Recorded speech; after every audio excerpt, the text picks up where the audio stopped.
आज अपने को नया चैप्टर शुरू करना है ना। चैप्टर का नाम आप लोग को दिख रहा होगा, क्या है चैप्टर का नाम एफएम में? बिल्कुल सही, यानी हम लोगों ने लास्ट टॉपिक एफएम में कवर किया था लेसन 3 में लेवरेज। पूरा चैप्टर अभी कवर नहीं किया है, वो टाइम आने पे वो भी करेंगे। मैं बड़ा आपको सीक्वेंस वाइज पढ़ा रहा हूँ, बहुत सोच समझ करके पढ़ा रहा हूँ। लेवरेज पढ़ लिया था, अब हम लोग अगली जो चीज पढ़ने जा रहे हैं वो लेसन नंबर 4 पढ़ने जा रहे हैं एफएम में, जिसका नाम भैया जो है बहुत बड़ा सा नाम दिख रहा है, sources of long term finance and cost of capital. हम लोग इसको प्यार से केवल छोटे में कॉस्ट ऑफ कैपिटल बोल करके चलेंगे ताकि बोलने में आसानी रहे। तो हम लोग जो चैप्टर एफएम में शुरू करने वाले हैं आज, उसका नाम है कॉस्ट ऑफ कैपिटल। शुरू करने से पहले थोड़ी सी चर्चा इस चैप्टर के बारे में कि ये चैप्टर क्या है, क्यों जरूरी है और क्या पढ़ेंगे। जब भी आपको कोई भी व्यापार, कोई भी बिजनेस करना है, तो बिजनेस करने के लिए एक चीज चाहिए। चाहिए तो बहुत कुछ, लेकिन एक जो मेन आपको चाहिए वो चाहिए कैपिटल। पैसा चाहिए आपको। कोई भी बिजनेस आपको करना हो, पैसा चाहिए। हाँ, वो बात अलग है, किसी बिजनेस में कम चाहिए, किसी में ज्यादा चाहिए। ये भी आपको पता है कि ऐसा नहीं कि हर बिजनेस में एक यूनिक फॉर्मूला है कि हर बिजनेस के लिए 10 ही लाख रुपए चाहिए। जाहिर सी बात है, जैसा व्यापार वैसा पैसा। पैसा जहां से आता है, आप बदले में उनको भी कुछ देते होंगे। पहले तो ये बात करें, पैसा आता कहां कहां से, कहां कहां से आ सकता है। या तो वो इक्विटी शेयर इशू करके आ सकता है, प्रेफरेंस शेयर इशू करके आ सकता है, डिबेंचर्स इशू करके आ सकता है। बैंक से आप लॉन्ग टर्म लोन्स वगैरह ले सकते हैं, टर्म लोन ले सकते हैं, बाहर से फॉरेन से फंडिंग करा सकते हैं। तो पैसे के तो बहुत सारे तरीके हैं, लेकिन हर एक इंसान जब भी आपकी कंपनी में पैसा लगाएगा, चाहे वो कोई भी हो, उसको बदले में कुछ चाहिए होगा आपसे। क्या चाहिए होगा?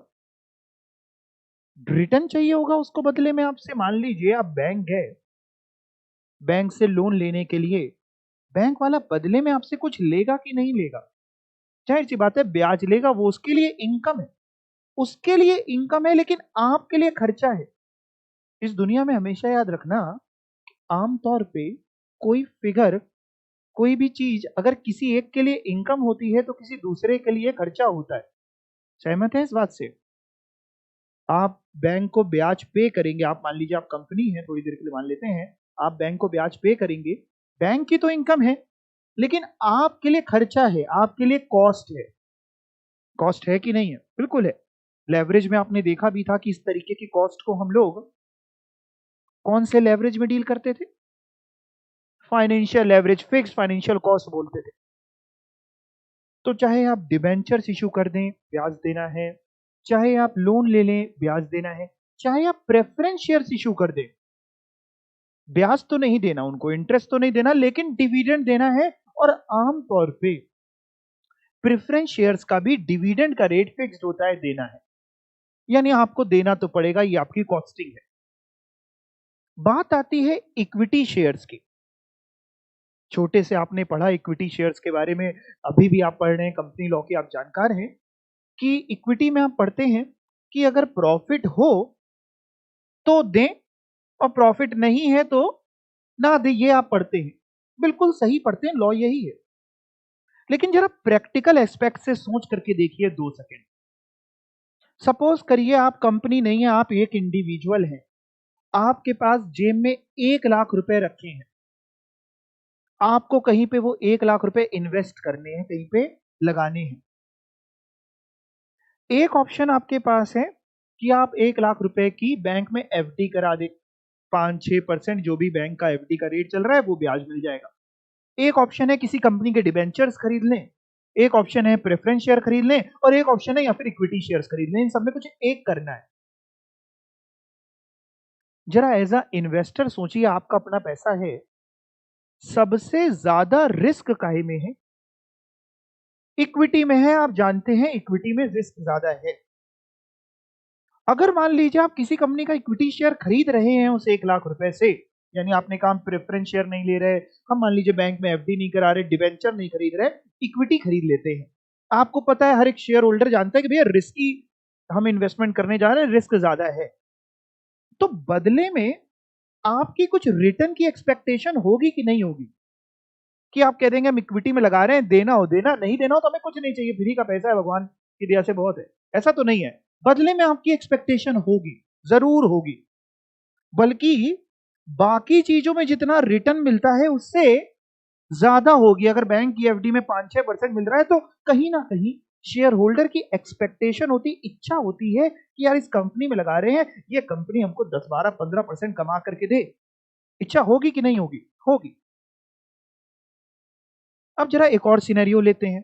आपने मान लीजिए बड़ी एक्सपेक्टेशन के साथ एक कंपनी में इक्विटी शेयर्स खरीद लिए। उस कंपनी ने पूरे साल में जो कमाया वो इंटरेस्ट दे दिया, डिबेंचर वालों को, प्रेफरेंस वालों को प्रेफरेंस डिविडेंड दे दिए, और कमा के सब कुछ जीरो हो गया, कुछ बचा नहीं आपके लिए। आपके लिए कुछ नहीं बचा। Earning available for equity share holder zero हो गई, कुछ नहीं कमा पाई वो, और ज्यादा आपके लिए कुछ नहीं कमा पाई। अब आपको बड़ी खुशी होगी कि दुख होगा? कंपनी कह रही सर एज पर लॉ नहीं कमा पाए तो कैसे दे, लीगल तरीके तो खत्म हो गए ना, आप तो ले तो नहीं सकते उससे। लेकिन एज अ इन्वेस्टर आपको अंदर से क्या होगा? उस कंपनी पे बड़ी घृणा आएगी आपको, यार कि ये कैसी कंपनी है, हमने बड़ी एक्सपेक्टेशंस के साथ यहाँ पे शेयर्स लगाए थे, ये कंपनी हमारी एक्सपेक्टेशंस को भी मीट नहीं कर पा रही है। दिक्कत होगी शेयर होल्डर को कि नहीं होगी? बड़ी आम सी बात है, दिक्कत होगी। ऐसे में शेयर होल्डर क्या करेगा? आपका पैसा है, आपने एक कंपनी में इक्विटी शेयर्स खरीद रखे हैं, आपको वहां पे रिटर्न नहीं मिल पा रहा, जितना आपकी मन था उतना रिटर्न नहीं मिल पा रहा, जितनी आपकी एक्सपेक्टेशन थी, उतना बेंचमार्क जो आपने मन में सेट किया हुआ था आमतौर पे उतना अचीव नहीं हो पा रहा। इन्वेस्टर क्या करेगा? आप क्या करेंगे? बताइए, सोचिए, अपने आप सोचिए, मैं नहीं पढ़ा रहा।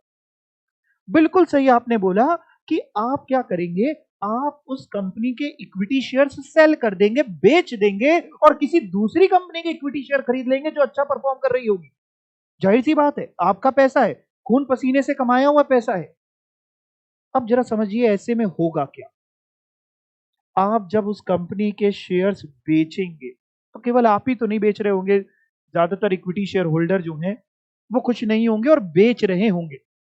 जब आप बेच रहे होंगे तो मार्केट में उस शेयर की सप्लाई बढ़ जाएगी और डिमांड कम होगी। छोटे में इकोनॉमिक्स पढ़ी थी, डिमांड सप्लाई कॉन्सेप्ट।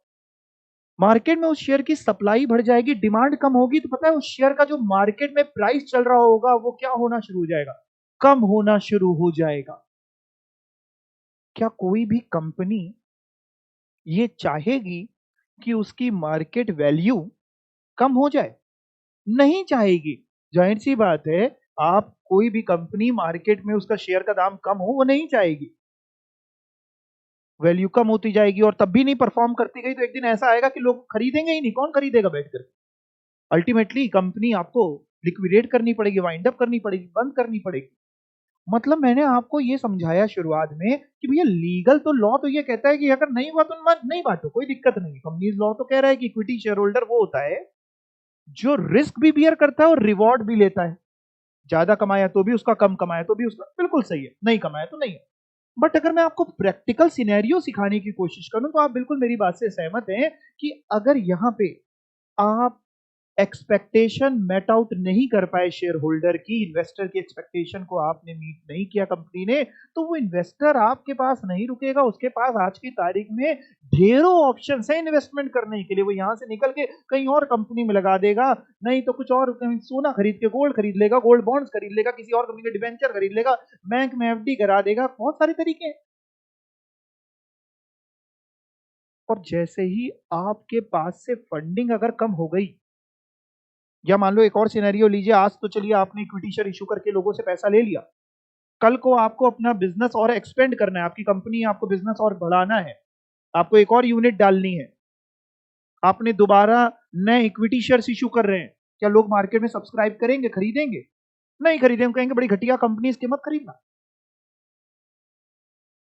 मैंने आपको यह समझाने की कोशिश करी इतनी देर के अंदर, इन्वेस्टर चाहे जिस चीज में भी इन्वेस्ट करे उसकी कुछ ना कुछ बदले में रिटर्न की एक्सपेक्टेशन होती ही है।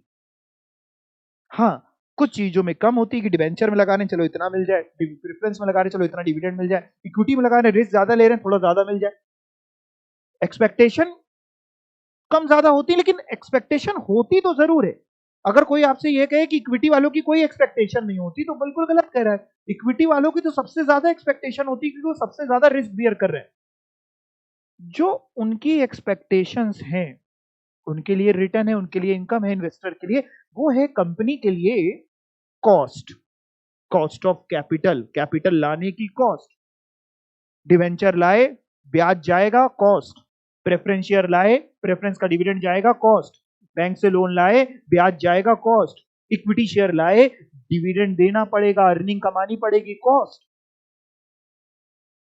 कंपनी के लिए कॉस्ट है कि नहीं? ये जब हम लोग चैप्टर पढ़ेंगे कॉस्ट ऑफ कैपिटल, तो आमतौर पे 90% सिचुएशन में कंपनी के ही नजरिए से हम लोग पढ़ने वाले हैं। कंपनी जब भी कहीं से भी फाइनेंस लेने जाती है, कहीं से भी पैसा लेने जाती है, तो लेने से पहले उस सोर्स की कॉस्ट ऑफ कैपिटल निकालती है कि इससे लाएंगे पैसा तो बदले में क्या देना पड़ेगा, क्या कॉस्टिंग आएगी, कॉस्ट ऑफ कैपिटल निकालती है। उसके हिसाब से देखती है कि हमें यहां से पैसा लेना भी है कि नहीं। जाहिर सी बात है, कंपनी के नजरिए से सोचिए, अब आप थोड़ी देर कंपनी बन जाइए, कंपनी के नजरिए से सोचिए, तो आप कहां से पैसा लाएंगे? जहां से कॉस्ट ऑफ कैपिटल ज्यादा पड़ रही होगी आपको कि कम पड़ रही होगी? कंपनी के नजरिए से सोचिए, बिल्कुल आपने सही बताया, कंपनी जहां कॉस्टिंग उसकी कम पड़ रही होगी वहां से पैसा लाएगी। ये चैप्टर हमें अलग अलग सोर्सेस की कॉस्ट ऑफ कैपिटल निकालना सिखाएगा कि जहां से भी हम पैसा लाती है कंपनी, डिबेंचर इशू करके, इक्विटी शेयर इशू करके, प्रेफरेंस शेयर इशू करके, रिटेन अर्निंग हो सकती है, बैंक से बोरोइंग्स हो सकती है, फॉरेन कुछ भी हो सकता है। जहां से भी हम पैसा लाते हैं हमारी कॉस्ट क्या है, कैसे निकलती है कॉस्ट ऑफ कैपिटल, वो ये सिखाएगा। जब तक हम कॉस्ट ऑफ कैपिटल निकालना नहीं सीखते, तब तक प्रैक्टिकली हम कैपिटल स्ट्रक्चर नहीं सीख पाएंगे, जो लेसन नंबर 3 था। लेवरेज का पोर्शन पहले पढ़ाना जरूरी था, वो पढ़ाया तो आपको थोड़ा फाइनेंशियल लेवरेज दिमाग में गया। उसके बाद ये चैप्टर जरूरी है। इस चैप्टर में मैं आपको इंडिविजुअल सोर्सेज की कॉस्ट ऑफ कैपिटल निकालना सिखाऊंगा। फिर हम लोग जब कैपिटल स्ट्रक्चर पढ़ेंगे, जब पढ़ेंगे सही समय आने पे, तो वो कैपिटल स्ट्रक्चर हमको ये बताएगा कि एक ऑर्गेनाइजेशन में मान लीजिए उसको अपना बिजनेस शुरू करने के लिए, उस कंपनी को या बिजनेस एक्सपेंड करने के लिए, यानी केस उसको मान लो 1 करोड़ की जरूरत है, तो 1 करोड़ में कितने रुपए के इक्विटी शेयर इशू कर दे, कितने के प्रेफरेंस शेयर इशू करने चाहिए, कितने के डिबेंचर इशू करने चाहिए, क्या करना चाहिए। बट वो कैपिटल स्ट्रक्चर तो हम तभी सीख पाएंगे जब हमें क्या पता होगी, कॉस्ट ऑफ कैपिटल हर एक इंडिविजुअल सोर्स की हमें निकालनी आती होगी। अच्छा, एक बात और बता दो, मान लो मैंने सोचा कि एक बिजनेस शुरू करूंगा, और उस बिजनेस को शुरू करने के लिए मेरे को 1 CR की जरूरत है, 1 करोड़ रुपए की जरूरत है। मैंने मार्केट देखा कि कहां कहां से मैं पैसा ला सकता हूं, और अपनी ओवरऑल कॉस्ट ऑफ कैपिटल निकाली। तो मान लो मेरी कॉस्ट ऑफ कैपिटल आ रही है, पैसा रेस करने की कॉस्ट आ रही है मेरी कंपनी की 10%। और मैं जहां पे उस पैसे को इन्वेस्ट करने वाला हूं, मैं सोच रहा हूं कि उस 1 CR से मैं पेन बनाने का प्रोजेक्ट डालूंगा। वहां पे जहां पे मैं इन्वेस्ट करने वाला हूं, वहां पे मैंने देखा कि यार यहां पे इन्वेस्ट करूंगा मैं, तो मेरे को रिटर्न जो मैं कमा पाया करूंगा, वो कमाया करूंगा 7%। कॉस्टिंग आ रही है 10%, कमा पाऊंगा 7%। जब बताइए ऐसा काम करना चाहिए कि नहीं करना चाहिए? आप कह रहे हैं बिल्कुल सही कह रहे हैं, आप कह रहे हैं नहीं करना चाहिए सर। जो कॉस्ट ऑफ कैपिटल आ रही है मिनिमम उतना तो कमाना पड़ेगा, उससे नीचे जाओगे तो सर्वाइव ही नहीं कर पाओगे, ऐसे प्रोजेक्ट में पैसा ही नहीं लगाना। ये कॉन्सेप्ट हमको सिखाएगा, ये कहेगा हमारे एफएम में lesson number 2, capital budgeting.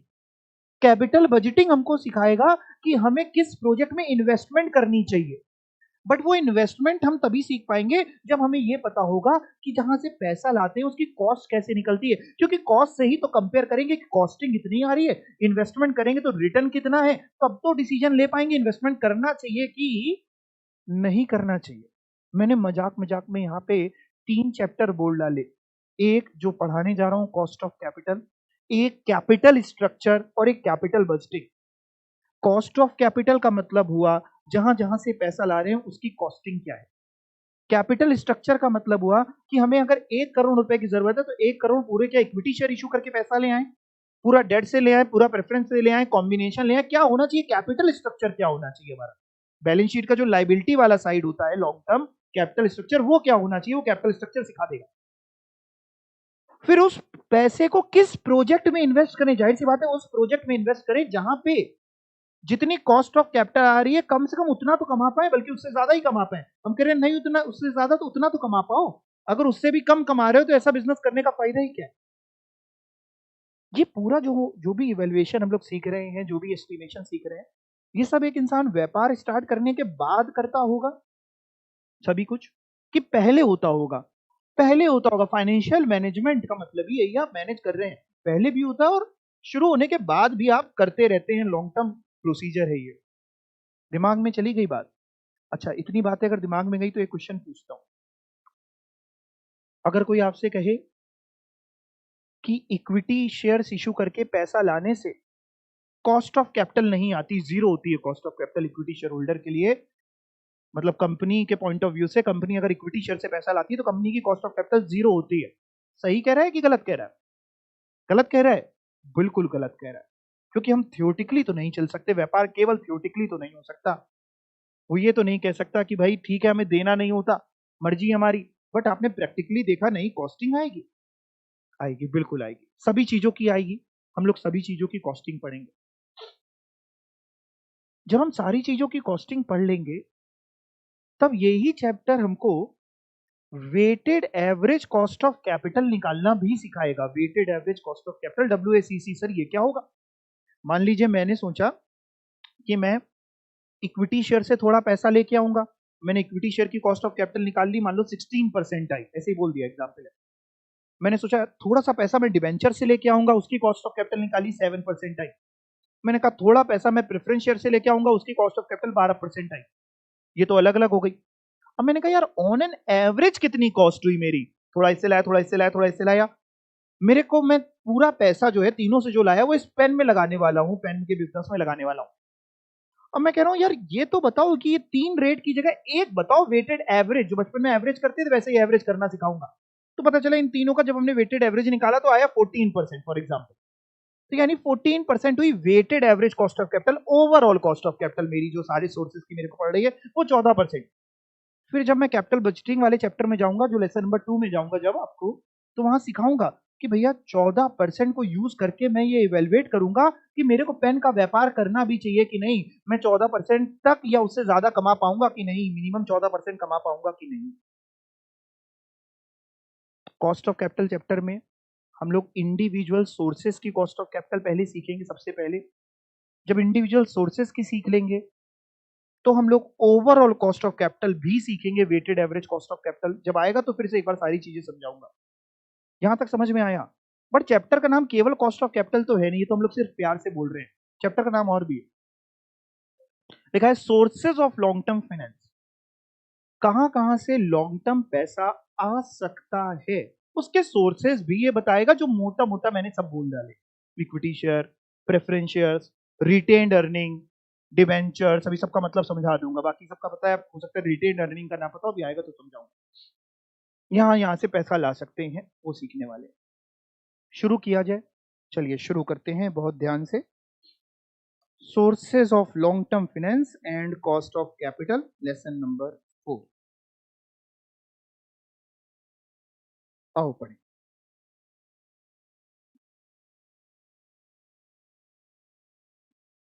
Finance, पैसा, is the life blood of business. अगर व्यापार करना है और पैसा ही नहीं है, बताओ व्यापार कर पाओगे? नहीं कर पाओगे। It is of vital significance for modern business which requires huge capital. काफी जहां पे कैपिटल चाहिए उसके लिए पैसा बहुत जरूरी है। Funds required for a business may be classified as long term and short term। क्या मतलब? कह रहे एक बिजनेस को करने के लिए आपको जो पैसा चाहिए उसको आप दो चीजों में क्लासिफाई कर सकते हैं कि कुछ पैसा चाहिए लॉन्ग टर्म फाइनेंस चाहिए और कुछ शॉर्ट टर्म फाइनेंस चाहिए। ये क्या मतलब हुआ लॉन्ग टर्म और शॉर्ट टर्म? अरे कुछ तो बोलो, जो नाम से समझ में आ रहा है वही बोल दो। भाई कुछ ऐसा पैसा चाहिए होगा जो फिक्स एसेट वगैरह खरीदने के लिए चाहिए होगा, लॉन्ग टर्म टाइम के लिए चाहिए होगा, कुछ चाहिए होगा शॉर्ट टर्म टाइम के लिए। जैसे कि शॉर्ट टर्म टाइम के लिए सर, फॉर एग्जांपल पेन बनाना है, पेन बनाने के लिए रॉ मटेरियल खरीदना है, बैंक से लोन ला रहे हैं, शॉर्ट टर्म चाहिए होगा। सर शॉर्ट टर्म क्यों चाहिए होगा? भाई रॉ मटेरियल ला के पेन बनाएंगे, पेन बेचेंगे, बेच के पैसा आएगा, बैंक का लोन चुका देंगे।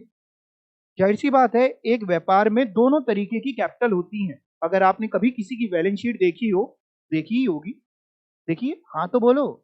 जो लाइबिलिटी वाला साइड होता है उसको जरा एनालाइज करो। उसमें अगर चले आप तो ऊपर से equity share capital, preference share capital, retain earning जिसको आप रिजर्व भी बोल सकते हैं, डिबेंचर्स, ये सब लॉन्ग टर्म पार्ट है, लॉन्ग टर्म पैसा लाएं आप इनसे। उसके बाद आता है करंट लाइबिलिटी का portion, bank overdraft, short term loan, creditors, trade payables, ये सब है शॉर्ट टर्म लाइबिलिटी। व्यापार को करने के लिए दोनों चाहिए, लॉन्ग टर्म भी चाहिए और शॉर्ट टर्म भी चाहिए। शॉर्ट टर्म वाली हमको ये चैप्टर नहीं बताएगा, ये चैप्टर केवल लॉन्ग टर्म से डील करेगा। शॉर्ट टर्म फाइनेंस के लिए हम एक चैप्टर पढ़ेंगे, लेसन नंबर 7, वर्किंग कैपिटल का। वर्किंग कैपिटल बताएगा शॉर्ट टर्म के बारे में, ये चैप्टर केवल लॉन्ग टर्म। नाम से ही अगर आप देखें तो नाम में क्या छुपा था? Sources of long term finance, long term के लिए कहां से पैसा आएगा, तो यही लिखा हुआ है। लिखा है funds required for a business में be classified as long term and short term. In this chapter we will discuss about long term sources of finance. हम लोग शॉर्ट टर्म के लिए इस चैप्टर में डिस्कस नहीं करेंगे भाई साहब। Finance for a long period is required, long period के लिए क्यों चाहिए होता है पैसा? फॉर परचेजिंग फिक्स्ड एसेट्स, जैसे कि लैंड खरीदनी है, बिल्डिंग खरीदनी है, मशीन खरीदनी है, एसेट्रा। यहां तक समझ गए? अब वर्किंग कैपिटल, हमने बताया कि वर्किंग कैपिटल शॉर्ट टर्म के बारे में डील करेगा। जो वर्किंग कैपिटल का पार्ट होता है, मान लो हमको ऐसे समझते हैं, वर्किंग कैपिटल नाम आपने पहले भी सुना है, जो स्टॉक खरीदना है, सारी चीजें खरीदनी है, आमतौर पे तो वो शॉर्ट टर्म का पार्ट है, शॉर्ट टर्म फाइनेंस कराया जाता है। लेकिन वर्किंग कैपिटल का कुछ हिस्सा ऐसा होता है जो लॉन्ग टर्म इन्वेस्ट होता है। जैसे मैं अगर एग्जाम्पल से समझाऊं तो शायद समझ में आ जाए। मान लेते हैं एक शॉप है, नॉर्मल शॉप मान लेते हैं, और अम्ब्रेला की शॉप है। मेरे को बड़ा अच्छा लगता है ये वाला एग्जाम्पल। अम्ब्रेला की शॉप है, छातों की दुकान है, उसमें केवल एक्सक्लूसिवली वो छाते बेचता है। अब जो अम्ब्रेला बिकते होंगे, ज्यादा डिमांड कौन से सीजन में आती होगी? जाहिर सी बात है, रेनी सीजन में ज्यादा डिमांड आती होगी, उससे कम समर में, और विंटर्स में तो बहुत कम, ना के बराबर आती होगी। अब जो अम्ब्रेला वाली शॉप है, वो क्या विंटर्स में अपनी दुकान बंद करके घर पे बैठता होगा? तारक मेहता देखता होगा घर में बैठ के? नहीं। जाहिर सी बात है, शॉप है तो शॉप तो पूरे 12 महीने खुली रहती है, और विंटर्स में भी खुलती है, भले ही दिन भर में एक आधा छाता बिके, खुलती तो है। जब खोलेगा विंटर में भी, तो विंटर में भी थोड़ा बहुत स्टॉक रखा होगा कि बिल्कुल दुकान सफा शट होगी? अम्ब्रेला की दुकान में कुछ छाते टंगे तो हो, पता तो चले छाते की दुकान है, कुछ तो होगा। और जब रेनी सीजन वगैरह आता है, जो मेन उनका सीजन होता है, उस समय वो अपना स्टॉक को और बढ़ा लेंगे, हर तरीके के छाते ले आएंगे, इसमें दिल बना हुआ है, मतलब हर तरीके, जितने डिमांड चल रही होगी सारी तरीके की वैरायटी होगी। जाहिर सी बात है, उनको पता है उनका सीजन है। जब भी वो छाते का स्टॉक भरते हैं, पैसा तो चाहिए, फंडिंग कराते हैं। उन छातों में कुछ छाते तो ऐसे हैं जो उनको हमेशा 12 महीने अपनी दुकान में रखने पड़ेंगे, कि पता तो चले छाते की शॉप है। 15, 20, 25, 100 छाते तो हमेशा रखता होगा, बिकते होंगे तो लाके रख लेता होगा, भले ही विंटर का क्यों ना सीजन। वो पैसा तो उसको पूरा परमानेंट चाहिए ही चाहिए, जब तक छाते की दुकान चलती रहेगी। नहीं तो बंद करके घर पे बैठ जाओ, बिजनेस बंद कर रहे होगे तभी नहीं चाहिए, नहीं तो वो 100 छाते तो मिनिमम चाहिए, पता तो चले दूर से कि छाते की दुकान है। इसके अलावा जब सीजन आता होगा तो वो और स्टॉक भर लेता होगा, 400-500 छाते का। मैम ये देखिए बढ़िया छाता है, इसको आप किसी से पीट भी सकती हैं, कोई छेड़े तो। हर तरीके का छाता आप भर लेता होगा। अब जरा समझो, जो भी छाता वो स्टॉक कर रहा है, एक तरीके से वो करंट एसेट है, करंट एसेट है उसका। लेकिन उसके लिए वो जब बैंक से लोन ला रहा है, तो वो परेशान है, वो समझना चाह रहा है कि हम बैंक से जो लोन लेकर के आए, जो फंडिंग कराएं, वो लॉन्ग टर्म समय के लिए लेकर के आए कि शॉर्ट टर्म समय के लिए लेकर के आए? अगर मैं उससे कह दूं कि सारे छाते के लिए तुम शॉर्ट टर्म फंडिंग लेके आओ, तुम बैंक से कह दो कि हम 1-2 महीने, 3 महीने, 6 महीने में वापस कर देंगे, तो उसके लिए बड़ी दिक्कत हो जाएगी साहब। वो कहेगा साहब इसमें से सारे छाते थोड़ी ना बेच डालते हैं हम, कुछ छाते तो ऐसे हैं जो हमेशा हमारे पास रखे रहते हैं, 100 छाते तो रखे रहते हैं, वो जब बिकेंगे नहीं तो पैसा कहां से देंगे, बैंक का वापस कैसे करेंगे? यानी वो जो 100 छाते हैं, वर्किंग कैपिटल का एक छोटा पार्ट भी परमानेंट इन्वेस्टमेंट होती है। परमानेंट, आप जिस भी चीज का व्यापार कर रहे होंगे, थोड़ा पैसा तो उसी चीज में आपने लगा के रखा होगा, चाहे उसका सीजन ना भी हो तब भी, तभी तो पता चलेगा उस चीज का व्यापार है। बाकी पोर्शन, हाँ मेजर पोर्शन वर्किंग कैपिटल का शॉर्ट टर्म से फाइनेंस होता है, लेकिन एक जो छोटा परमानेंट पार्ट है वो भी किससे फाइनेंस होता है? लॉन्ग टर्म से। मतलब हम ये कह सकते हैं, अच्छा देखो पैसा जो आता है ना वो बैलेंस शीट की लाइबिलिटी साइड दिखाती है कि कहां से फंडिंग हुई है, और उसको जहां हम इन्वेस्ट करते हैं वो कौन सी साइड दिखाएगी? Asset side. हम जो लॉन्ग टर्म से पैसा लाते हैं उसको हम इन्वेस्ट करते हैं फिक्स एसेट्स वगैरह खरीदने के लिए, वो तो करते हैं। इसके अलावा वर्किंग कैपिटल का कुछ पार्ट जो परमानेंट नेचर का होता है उसको भी खरीदने के लिए हम लॉन्ग टर्म सोर्स को ही यूज करते हैं, शॉर्ट टर्म को नहीं यूज करते, क्योंकि शॉर्ट टर्म के लिए यूज किया तो बाद में जब 1-2 महीने बाद बैंक खड़ा होगा हमको पैसा दीजिए तो आप देंगे कहां से? व्यापार बंद थोड़ी ना कर देंगे। पढ़ के देखते हैं क्या लिखा है। लिखा है finance for a long period is required for purchasing fixed asset like land, building, machinery, etc. Even portion of working capital, लिखा है इवन आप पोर्शन, पूरी वर्किंग कैपिटल नहीं, थोड़ा सा एक टुकड़ा, which is required to meet day to day expenses, यानी डे टू डे एक्सपेंसेस बोल लीजिए, डेली एक्सपेंसेस बोल लीजिए, जिनको डेली जरूरत है, कह रहा है उसका एक पोर्शन भी परमानेंट नेचर का होता है, जो मैंने आपको समझाने की कोशिश करी। टू फाइनेंस इट, उस पोर्शन को फाइनेंस करने के लिए कौन सा पैसा लाओगे, शॉर्ट टर्म की लॉन्ग टर्म? लॉन्ग टर्म पैसा लाओगे, यानी जितना भी लॉन्ग टर्म लेके आओगे वो सब इस चैप्टर में डील करने वाले हैं। The amount of long term capital depends, अब सर कितना पैसा लाएं, मतलब हमें लॉन्ग टर्म फाइनेंस की जरूरत है, कह रहे हैं आपको कितनी जरूरत है, ये चीज नॉर्मली दो चीजों पे डिपेंड करेगी। हमने कहा सर किस पे? Amount of long term capital depend upon scale of business and nature of business. Scale of business and nature of business बोले तो पहले स्केल ऑफ बिजनेस को समझते हैं। जैसे एग्जांपल ले लेते हैं, एक है मैगी और एक है यिप्पी नूडल्स। आमतौर पे मैगी की सेल आप जानते हैं ज्यादा है as compare to Yippee noodles. Maggi की सेल ज्यादा है तो मैगी का प्रोडक्शन भी ज्यादा होगा, मैगी क्या मशीन्स भी ज्यादा लगी होंगी as compare to Yippee noodles.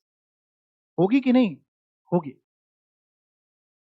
Maggi को ज्यादा लॉन्ग टर्म पैसे की जरूरत होगी, 1-2 करोड़ 3 करोड़, और यिप्पी को कम जरूरत होगी अमाउंट की। वो तो समझ में आता है, स्केल ऑफ बिजनेस किस स्केल पे ऑपरेट कर रहे हो, जितने बड़े स्केल पे ऑपरेट करोगे उतने ज्यादा पैसे की जरूरत है, सिंपल सी बात है।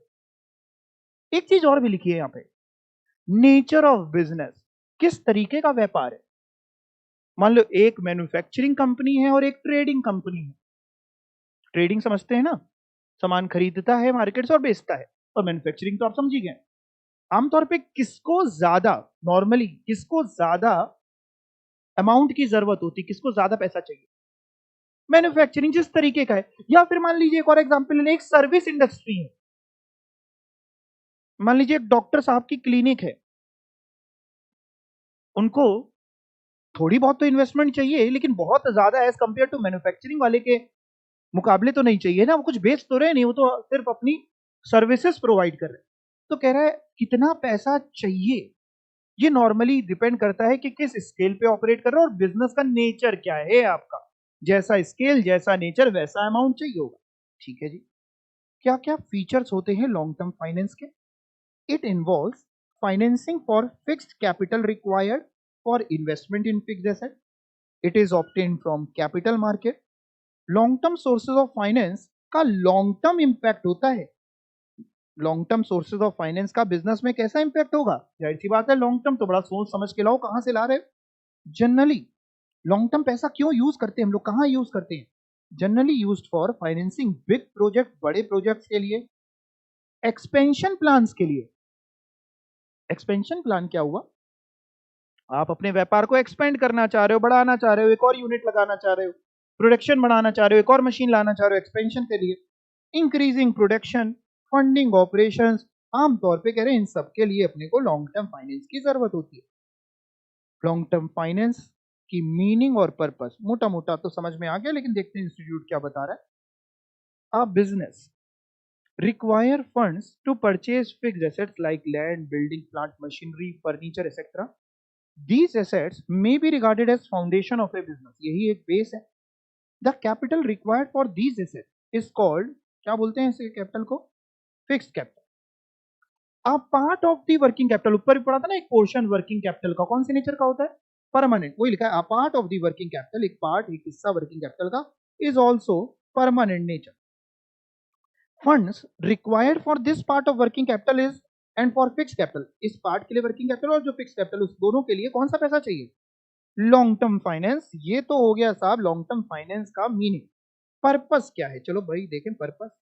Purpose of long term finance, long term finance is required for the following purposes. क्या? हाँ सर, नाम से समझ में आ रहा है, to finance fixed asset, fixed asset खरीदने के लिए पैसा चाहिए, लॉन्ग टर्म पैसा चाहिए। Business require fixed assets like machines, building, furniture etcetera. Finance required to buy these asset, जो पैसा चाहिए इन एसेट्स को खरीदने के लिए, is for a long period. क्योंकि मशीन खरीद रहे हैं बेचने के लिए थोड़ी ना खरीद रहे हैं, मशीन खरीद रहे हैं पेन मैन्युफैक्चर करने के लिए, तो मशीन में जो पैसा लगाना है वो लॉन्ग टर्म के लिए पैसा चाहिए ना हमको। तो finance required to buy these assets is for a long period because such assets can be use for a long period and are not for resale. वो रीसेल के लिए थोड़ी ना होता है, लॉन्ग टर्म के लिए वो एसेट खरीद रहे हैं। और सर काहे के लिए, क्या पर्पस हो सकता है लॉन्ग टर्म फाइनेंस का? To finance permanent part of working capital, working capital का जो परमानेंट पार्ट है वो भी लॉन्ग टर्म से फाइनेंस करेंगे। बिजनेस एक कंटिन्यूइंग एक्टिविटी है। कंटिन्यूइंग एक्टिविटी कैसा मतलब हुआ इसको? जैसे छाते की दुकान की बात करें, मान लो उसका ऑफ सीजन चल रहा है, उसका विंटर्स वगैरह चल रहा है, ऑफ सीजन, तब भी दिन भर में एक आधे छाते तो बिक ही जाते होंगे, किसी को गिफ्ट करना है, कुछ होना है। तो जैसे जैसे बिकते जाते हैं वो अपने आप वापस 100 रखता है, मतलब 100 में से 99 हुए तो वो क्या करेगा? एक और खरीद लेगा। तो यानी पैसा तो परमानेंट चाहिए ना, बिजनेस एक कंटिन्यूइंग एक्टिविटी है। आगे माल बिक रहा है तो पीछे से खरीदोगे भी तो तभी तो व्यापार चल पाएगा। ऐसा तो नहीं कि एक बार करके गंगा नहा लिए बात खत्म हो गई। बिजनेस कंटिन्यूइंग एक्टिविटी है। It must have a certain amount of working capital, जो आपको चाहिए अगेन एंड अगेन, बराबर चाहिए साहब। ये जो पार्ट होगा वर्किंग कैपिटल का, ये फिक्स्ड नेचर का बोल सकते हैं आप इसको, या आप इसको परमानेंट नेचर भी बोल सकते हैं। ये रिक्वायरमेंट भी आप मेट करेंगे लॉन्ग टर्म फंड्स। तीसरा पर्पस, टू फाइनेंस ग्रोथ। आप बड़े हो रहे हैं या आप बड़ा होना चाहते हैं, या एक्सपेंशन बोल लीजिए, एक ही बात है, of business. Expansion of business require investment of a huge amount of capital permanently और फॉर ए लॉन्ग पीरियड। यानी परमानेंटली चाहिए होगी या लंबे समय के लिए आपको चाहिए होगी। अगर बिजनेस एक्सपेंड करना है, कुछ भी करना है, पैसा तो चाहिए। Any doubts? क्या क्या फैक्टर डिटरमाइन करते हैं आपकी long term financial requirement? The amount required to meet long term capital needs of a company depend upon many factor. यानी हमें कितने पैसों की जरूरत होगी, हमें कितने पैसों की लॉन्ग टर्म समय पे जरूरत होगी, कह रहा है ये बहुत सारे फैक्टर्स पे निर्भर करता है। सर जैसे, सर मोटा मोटा तो आपने ऊपर दो बताए थे, ऊपर कौन से दो बताए थे? मोटा मोटा दो थे, नेचर ऑफ बिजनेस और स्केल ऑफ बिजनेस। इसके अलावा है तो बहुत सारी चीजें। एक व्यापार जब इंसान करने बैठता है तो बहुत सारी चीजें उसके दिमाग में होती है। देखते हैं nature of business. The nature and character of A business determine करता है कि कितनी फिक्स्ड कैपिटल चाहिए। जैसा व्यापार वैसी कैपिटल। एक मैन्युफैक्चरिंग कंपनी जिसको लैंड चाहिए, बिल्डिंग चाहिए, मशीन खरीदनी है, so it has to invest a large amount of capital for a long period. But on the other hand, if it is a trading concern, जो सामान खरीद रही है और बेच रही है, से एग्जाम्पल है, मान लो वॉशिंग मशीन, एक इंसान डीलर है, खरीदता है बेचता है।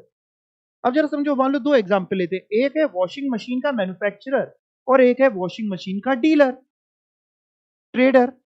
किसको ज्यादा कैपिटल चाहिए? फिक्स कैपिटल मैन्युफैक्चरर को ज्यादा चाहिए, यही बात यहां लिखी है। कह रहा बट मान लो एक ट्रेडिंग कंसर्न है, से वॉशिंग मशीन की ट्रेड करती है, will require a smaller amount of long term fund because उसको कोई बहुत बड़ी बिल्डिंग, बहुत बड़ी मशीन्स वगैरह थोड़ी ना चाहिए। ठीक है साहब, एक तो नेचर ऑफ बिजनेस हो गया। दूसरा नेचर ऑफ गुड्स प्रोड्यूस, क्या बना रहे हो। अगर कोई ऐसा प्रोडक्ट बना रहे हो जिसमें बहुत कैपिटल चाहिए तो ज्यादा चाहिए, छोटा मोटा कुछ बना रहे हो तो कम चाहिए। जैसे अभी वॉशिंग मशीन का एग्जाम्पल लिया, मान लो एक इंसान वॉशिंग मशीन बनाता है और एक पेंसिल बनाता है दूसरा इंसान, दोनों मैन्युफैक्चरर हैं, एक वॉशिंग मशीन का है एक पेंसिल का है, ज्यादा कैपिटल कहां लगी होगी, वॉशिंग मशीन में। उसमें बहुत बड़ी बड़ी मशीनें लगी होंगी वॉशिंग मशीन को बनाने के लिए। पढ़ के देखते हैं। If a business is engaged in manufacturing small and simple articles, correct, business अगर छोटा या सिंपल आर्टिकल बना रहा है, it will require a smaller amount of fixed capital as compare to one जो मैन्युफैक्चर कर रहा है हैवी मशीन या हैवी कंज्यूमर आइटम, जैसे कि जो हैवी क्या हो सकते हैं, example like car, refrigerator, etcetera etcetera etcetera, जिसमें ज्यादा फिक्स्ड कैपिटल चाहिए।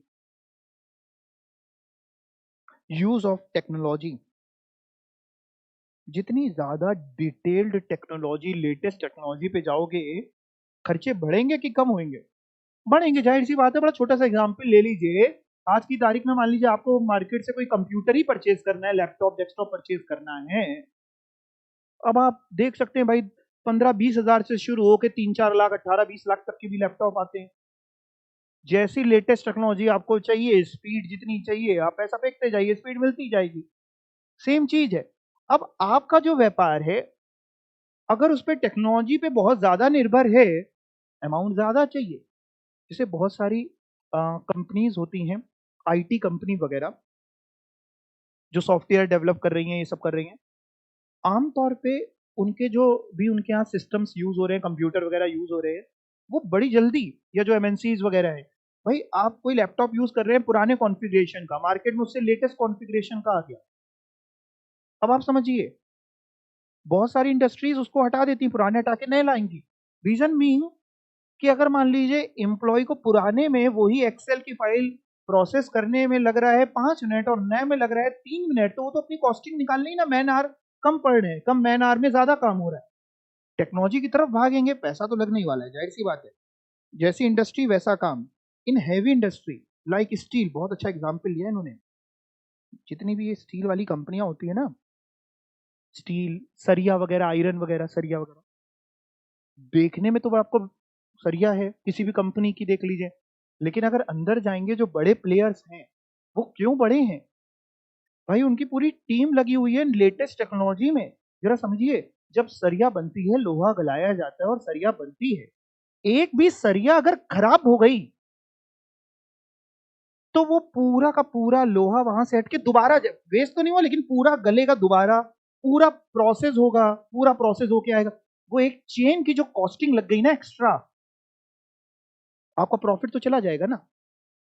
कह रहा अगर आप ऐसी टेक्नोलॉजीज में डील कर रहे हैं इन हैवी इंडस्ट्री जैसे कि स्टील, फिक्स कैपिटल की इन्वेस्टमेंट लार्जर होगी देन इन केस जो मान लो एक बिजनेस प्लास्टिक के जार बनाता है, डिब्बियां बनाता है प्लास्टिक की, और एक इंसान स्टील का काम कर रहा है, ज्यादा टेक्नोलॉजी की किसको जरूरत है, स्टील वाले को। ज्यादा फिक्स कैपिटल किसको चाहिए, स्टील वाले को। लेटेस्ट मशीन चाहिए, सब कुछ लेटेस्ट चाहिए, एज कंपेयर टू जो प्लास्टिक जार बना रहा है जिसमें सिंपल टेक्नोलॉजी वो यूज कर रहा है फॉर प्रोड्यूसिंग गुड्स, या फिर उसकी लेबर इंटेंसिव टेक्निक है, लेबर ज्यादा लगते हैं। दो तरीके की इंडस्ट्री होती है, एक वो इंडस्ट्री होती है जहां मशीन्स की ज्यादा जरूरत होती है, और एक वो जहां लेबर की ज्यादा जरूरत होती है।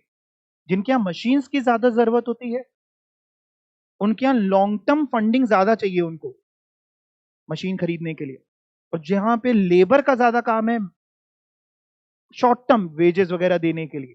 ठीक है सर, पैसा कहां से आएगा।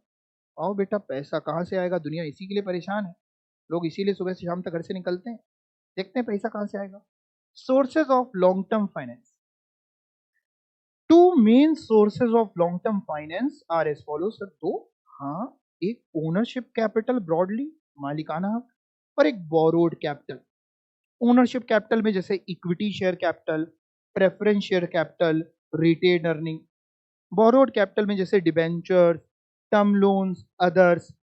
अदर्स में जैसे आपके फॉरेन फंडिंग वगैरह भी आ सकती है। फिर इसी चीज को फिर से समझाया है, sources of long term finance. Owners capital को इंटरनल बोल रहे हैं, और बोरोड कैपिटल को एक्सटर्नल। इंटरनल में इक्विटी है, प्रेफरेंस है, रिटेन्ड है। एक्सटर्नल में आपके यानी बोरोड में डिबेंचर, टर्म लोन, अदर्स हैं। ठीक है सर, एक एक करके समझा दीजिए, समझ लेते हैं बेटा। इक्विटी शेयर कैपिटल, नाम तो सुना होगा, सुना है। पढ़ के देखते हैं क्या लिखा है। इट रिप्रेजेंट, रीड करिए अच्छा अपने आप एक बार।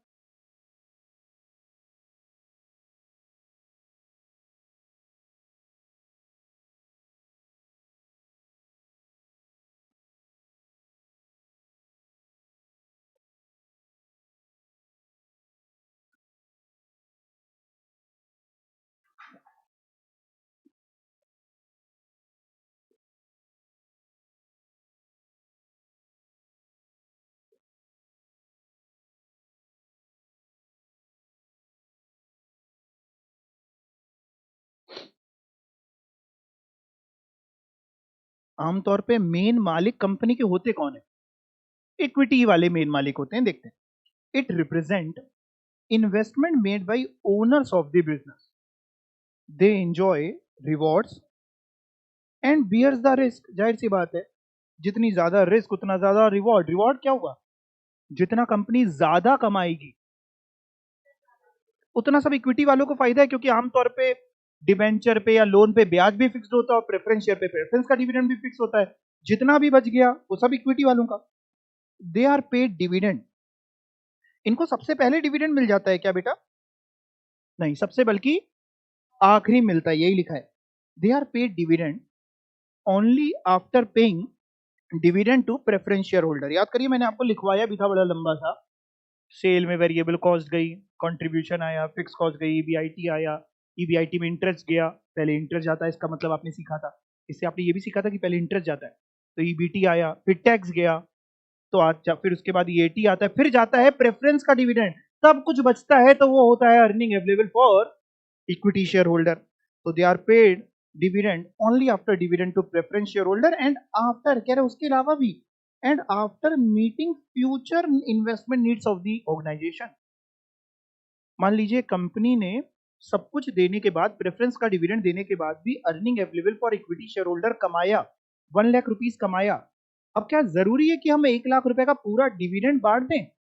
नहीं, ये तो अर्निंग है इक्विटी वालों की, हम जरूरी नहीं कि बांटें। मान लो कंपनी को अपने बिजनेस के लिए 1 लाख रुपए की जरूरत है, एक्सपेंड करने के लिए, ग्रोथ के लिए जरूरत है, तो वो डिविडेंड नहीं बांटेगी, उस पैसे को उसी बिजनेस में लगा देगी। कोई भी व्यापारी बड़ा कैसे बनता है? कोई भी बिजनेसमैन, अगर कंपनी ना सोचे, छोटी कोई भी शॉप की बात कर लें, क्या कोई इंसान स्टार्टिंग से ही बड़ा व्यापारी बन जाता है? नहीं, वो छोटा व्यापारी होता है, उसी से कमाता है और उसी में इन्वेस्ट करता है। आपने अपने बिजनेस से कमाया, उसका थोड़ा पोर्शन, भाई खाना भी है, सब्जी भी है, छोटे छोटे बीबी बच्चे भी होंगे इंसान के, उनके लिए खर्चा किया, बाकी पैसा उसी में इन्वेस्ट किया। व्यापार थोड़ा बड़ा हुआ, फिर कमाया, फिर इन्वेस्ट किया। ये जो चीज होती है, इसको हम लोग कहते हैं रिटेन्ड अर्निंग। रिटेन्ड अर्निंग नाम से समझ में आ रहा है, अर्निंग जो रिटेन कर ली कंपनी ने, रोक ली। क्यों रोकी होगी? उसको जरूरत होगी इसीलिए रोकी होगी। मतलब जब एक कंपनी इक्विटी शेयर के लिए जो टोटल अर्निंग बचती है, earning available for equity share holder, उसका कुछ हिस्सा अगर कंपनी चाहे तो रोक सकती है और कुछ हिस्सा चाहे तो डिविडेंड के तौर पे बांट सकती है। मतलब वो तो कंपनी की मर्जी है ना। अगर कंपनी को कुछ जरूरत नहीं है अभी तुरंत, तो रोक के क्या करेगी? जितनी earning available for equity share holder है वो पूरी की पूरी इक्विटी वालों को कैसे बांट देगी? डिविडेंड के तौर पे दे दीजिए। लेकिन अगर पूरे की जरूरत है तो कंपनी क्या करेगी? रिटेन कर लेगी, या आधे की जरूरत है तो आधा रिटेन कर लेगी।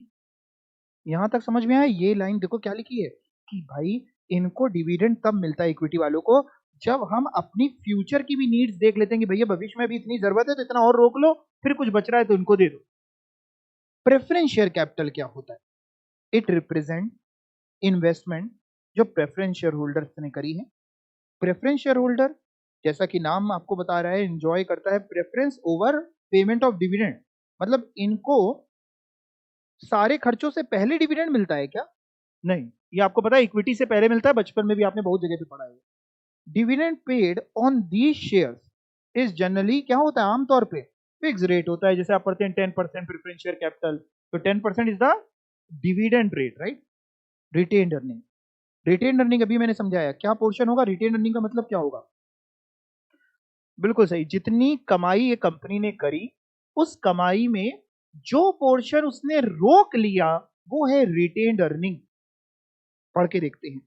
इट रिप्रेजेंट वो अर्निंग जो डिस्ट्रीब्यूट नहीं करी शेयर होल्डर्स को। It represent earnings not distributed to share holder. A firm may retain a portion, कुछ थोड़ा पैसा रोक सकते हो, होल पूरा रोकना चाहो पूरा रोक सकते हो। किससे रोकोगे? अपने प्रॉफिट से, अपनी जो earning I available for equity share holder से, उससे। एंड क्या करोगे? यूटिलाइज कर सकते हो अपने प्रोजेक्ट को फाइनेंस कराने के लिए। यहां तक बात समझ में आ गई? पक्का? ठीक है जी। सर बोरोड कैपिटल जैसे एक्सटर्नल ऊपर जो सोर्सेस थे उसमें समझाइए। आइए उसमें समझते हैं। डिबेंचर्स। डिबेंचर कैपिटल एक तरीके का फाइनेंशियल इंस्ट्रूमेंट है जो आप यूज करते हैं for raising long term debt capital. Debenture holder company के ओनर होते हैं क्या? क्या होते हैं ये? क्रेडिटर होते हैं। अ debenture holder is a creditor of the company. ठीक है। आमतौर पे इनको भी फिक्स रेट ऑफ इंटरेस्ट आप देते हैं। डिबेंचर भी दो तरीके के हो सकते हैं, या तो वो कन्वर्टेबल डिबेंचर होंगे या नॉन कन्वर्टेबल डिबेंचर होंगे। कन्वर्टेबल डिबेंचर वो डिबेंचर होते हैं जो at the option of the debenture holder convert किए जा सकते हैं into equity shares later on. कुछ समय बाद, कुछ साल बाद जो इक्विटी शेयर में कन्वर्ट किए जा सकते हैं वो होते हैं कन्वर्टेबल डिबेंचर। नॉन कन्वर्टेबल, बिल्कुल सही, नाम ही बता रहा है कि जो कन्वर्ट नहीं किए जा सकते, जिनको बाद में मैच्योरिटी के बाद कंपनी क्या करेगी, उनका पैसा उनको वापस कर देगी, बीच में ब्याज भी देती रहेगी और बाद में पैसा वापस कर देगी। देखते हैं क्या लिखा है।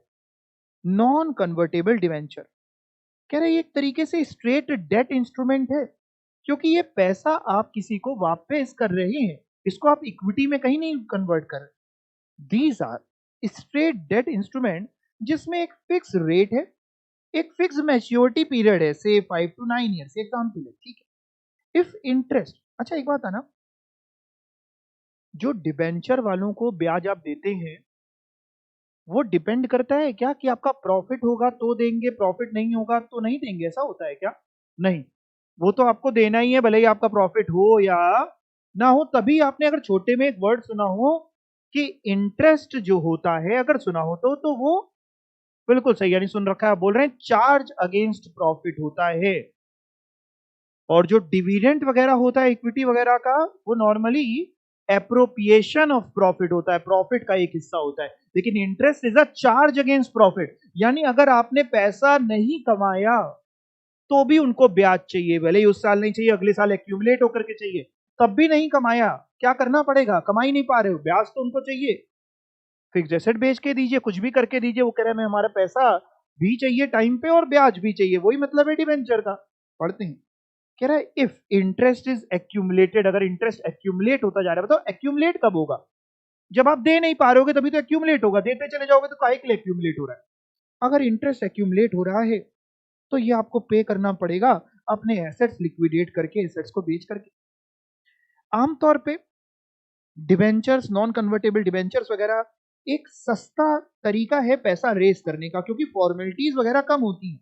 इक्विटी शेयर इशू करने जाओ तो बहुत फॉर्मेलिटीज होती हैं, लीगल फॉर्मेलिटीज भी ज्यादा है, तो आमतौर पे इकोनॉमिकल मेथड है of raising fund. Debenture holder के पास वोटिंग राइट नहीं होता है, and there is no dilution of ownership, और ओनरशिप का भी कोई खतरा नहीं होता है, क्योंकि ये ओनर तो होते नहीं, कौन होते हैं? क्रेडिटर होते हैं। और नॉन कन्वर्टेबल में का मतलब ही था, लिखा है they can not be converted into equity share. अच्छी बात है साहब। कन्वर्टेबल कौन होते हैं? Convertible debentures are debentures which are convertible, वाह वाह, होली और partly into into equity share after after a fix period of time. और कहां कहां से आप पैसा ला सकते हैं? टर्म लोन ले सकते हैं बैंक से। टर्म लोन समझते हैं? एक फिक्स टर्म के लिए आप ले आए, 1 साल, 2 साल, 3 साल, 4 साल, 5 साल, 10 साल। Many industrial development banks, cooperative bank, commercial banks आज की तारीख में सारे ही ग्रांट करते हैं medium term loan for a period, आप कह सकते हैं 3 से 5 साल, एक एग्जाम्पल है, कुछ भी हो सकता है। कॉमर्शियल बैंक यूजुअली आम तौर पे प्रोवाइड करते हैं short term finance business firms को in the form of loan and advances दे दिया, शॉर्ट टर्म कैश क्रेडिट बोल लीजिए, ओवरड्राफ्ट बोल लीजिए। लेकिन आज की तारीख में बैंक्स शॉर्ट टर्म के अलावा लॉन्ग टर्म भी देना शुरू कर चुके हैं, देने लगे हैं। बट नाउ डेज ज्यादातर बैंक्स ने स्टार्ट कर दिया है टर्म लैंडिंग। नाम से ही समझ में आ रहा है टर्म लैंडिंग, एक फिक्स टर्म के लिए उन्होंने आपको पैसा दे दिया। मे बी वो टर्म लॉन्ग टर्म हो सकता है, मे बी वो मीडियम टर्म हो सकता है, शॉर्ट टर्म तो देता ही था वो। एंड प्रोवाइड कर रहे हैं नीड बेस्ड फाइनेंस, जिसकी जैसी जरूरत उसके हिसाब से अलग अलग टाइम पीरियड्स के लिए फर्म्स को, हर साइजेस की फर्म्स को पैसा दे रहे हैं। क्लियर? गवर्नमेंट भी यही चाहती है, सरकार भी हमारी कहती रहती है ना, आत्मनिर्भर बनिए। तो गवर्नमेंट भी कैसे, कोई इंसान अपना व्यापार करना चाहेगा, पैसे चाहिए होंगे, कभी वो इंटरेस्ट वगैरह आज की तारीख में आप देखना बड़े कम है कि लोग इजीली अपना व्यापार कर पाए। और कहां से सर बोरोइंग हो सकती है? Loan from financial institutions. बहुत सारे फाइनेंशियल इंस्टीट्यूशन आज की तारीख में, इन्होंने बहुत बड़े सारे सबके नाम लिख डाले। There are many specialised financial institution established by the central and state government which give long term loan at reasonable rate of interest. Some of these institutions are Industrial Finance Corporation of India, Industrial Development Bank of India। पढ़ लेंगे इसको, ठीक है। एक काम कर लेना, full form भी सभी का याद कर लेना, पता चले उसको कुछ नहीं मिल रहा हो तो वो आपसे कहते यूटीआई का फुल फॉर्म ही बता दो बैठ करके, ठीक है ना। यूनिट ट्रस्ट ऑफ इंडिया आप बता देंगे। हाँ आगे मेन फंक्शंस क्या होते हैं इन इंस्टीट्यूशंस के? अच्छा, ये लॉन्ग टर्म वाले जो फाइनेंशियल इंस्टीट्यूशंस है, क्या फंक्शंस होते हैं देखते हैं। To grant loan for a longer period to industrial establishment, ठीक है।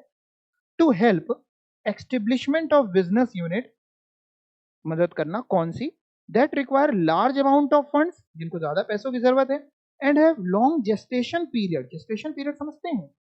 Development period. बहुत से ऐसे व्यापार होते हैं जिनको आप जब करने जाएं तो भैया उनको यूनिट तैयार होते होते ही 2-4 साल लग जाते हैं।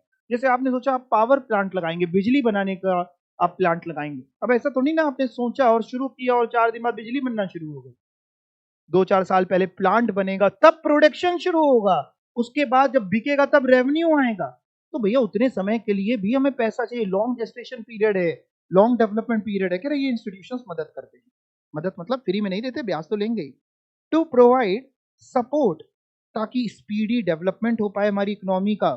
जितना ज्यादा लोन बांटेंगे उतना ज्यादा लोग व्यापार करेंगे, पैसा कमाएंगे, हमारी इकोनॉमी डेवलप होगी in general and backward regions में भी इन पर्टिकुलर, ठीक है। टू ऑफर स्पेशलाइज सर्विसेज भी दे रहे हैं आज की तारीख में ये सब, जैसे कि in the area of promotion हमसे करा लीजिए, प्रोजेक्ट असिस्टेंस ले लीजिए, टेक्निकल असिस्टेंस ले लीजिए, ट्रेनिंग भी दे रहे हैं, डेवलपमेंट ऑफ एंटरप्रेन्योर, सारी बहुत सारी काम करने लगे, अच्छी बात है। To provide technical and professional management services, ठीक है। और सर क्या हो सकता है बाहर से, मतलब बोरोइंग का? Foreign sources. Foreign sources play करते हैं important part in meeting long term financial need. बाहरी लोगों के पास बहुत पैसा है, सिंगापुर वगैरह में एक से एक पैसे वाले हैं। ये यूजुअली एक्सटर्नल बोरोइंग से आ सकता है, या फॉरेन इन्वेस्टमेंट से आ सकता है, या एनआरआई वगैरह से डिपॉजिट से आ सकता है। ये तो बात हो गई साहब लॉन्ग टर्म फाइनेंस की और उसके सोर्सेस की। अब हम लोग आते हैं अपने चैप्टर की तरफ, जिसमें मैंने आपसे कहा था नाम बहुत बड़ा है, लेकिन हम लोग का जो मेन चैप्टर जो है वो किस विषय में है? कॉस्ट ऑफ कैपिटल के बारे में है। और कॉस्ट क्यों बोल रहे हैं आपको ये भी समझ में आ गया होगा, क्योंकि कंपनी के नजरिए से तो ये खर्चा है। चलो देखते हैं क्या लिखा है, बहुत ध्यान से समझ के चलते हैं। Cost of capital is the required rate of return that a firm must achieve in order to cover the cost of generating funds। मतलब तो बताओ, कहानी नहीं समझनी है केवल, इसको मतलब बताओ इसका, फिर से पढ़ो। Cost of capital is the required rate of return that a firm must achieve बोल लीजिए आप, इसको मस्ट अर्न भी बोल सकते हैं। That a firm must earn बोलूंगा जल्दी समझ में आएगा, that a firm must earn in order to cover cost of generating fund। बिल्कुल सही यार, कह रहा है कॉस्ट ऑफ कैपिटल जितनी है, कह रहा है ये तो रिक्वायर्ड रेट ऑफ रिटर्न है, इतना तो कमाना ही पड़ेगा उस कंपनी को, तभी जाकर के अपनी जो कॉस्ट आ रही है उसको कवर कर पाएगी। कमाएगी नहीं तो देगी कैसे आगे, जहां से पैसा ला रही उनको देगी कैसे? The cost of capital is the required rate of return that a firm must achieve in order to cover the cost of generating funds in the marketplace. It is used, कह रहे इसी चीज को हम यूज करते हैं to evaluate new projects of a company, कि हमें नया प्रोजेक्ट लगाना चाहिए कि नहीं लगाना चाहिए, कह रहा उसके लिए हम कॉस्ट ऑफ कैपिटल को यूज करते हैं। बिल्कुल सही बोल रहा है। मैं आपको जब लेसन नंबर 2 पढ़ाऊंगा, कैपिटल बजटिंग का चैप्टर पढ़ाऊंगा, जहां मैं आपको सिखाऊंगा कि इस प्रोजेक्ट में इन्वेस्टमेंट करनी चाहिए कि नहीं करनी चाहिए, उसको इवेलुएट करने के लिए, डिसीजन लेने के लिए मेरे को चाहिए होगी कॉस्ट ऑफ कैपिटल, कि पैसा जो लगाना है वो कहां से आएगा और उसकी कॉस्टिंग क्या है। कॉस्ट ऑफ कैपिटल को एज अ डिस्काउंटिंग रेट, मतलब कॉस्ट ऑफ कैपिटल को यूज करके मैं इवेलुएट करना सिखाऊंगा कि कैपिटल बजटिंग यानी डिसीजन ले, इन्वेस्टमेंट करें कि ना करें। बताओ कब करना चाहिए investment?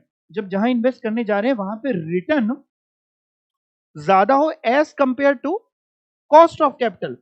It is used to evaluate new projects of a company as it is minimum return that investor expect for providing capital to the company, thus setting a benchmark कि एक न्यू प्रोजेक्ट को इतना तो benchmark meet करना ही पड़ेगा, अगर इतना भी नहीं मीट कर पा रहा तो न्यू प्रोजेक्ट ना लगाओ, घर बैठो।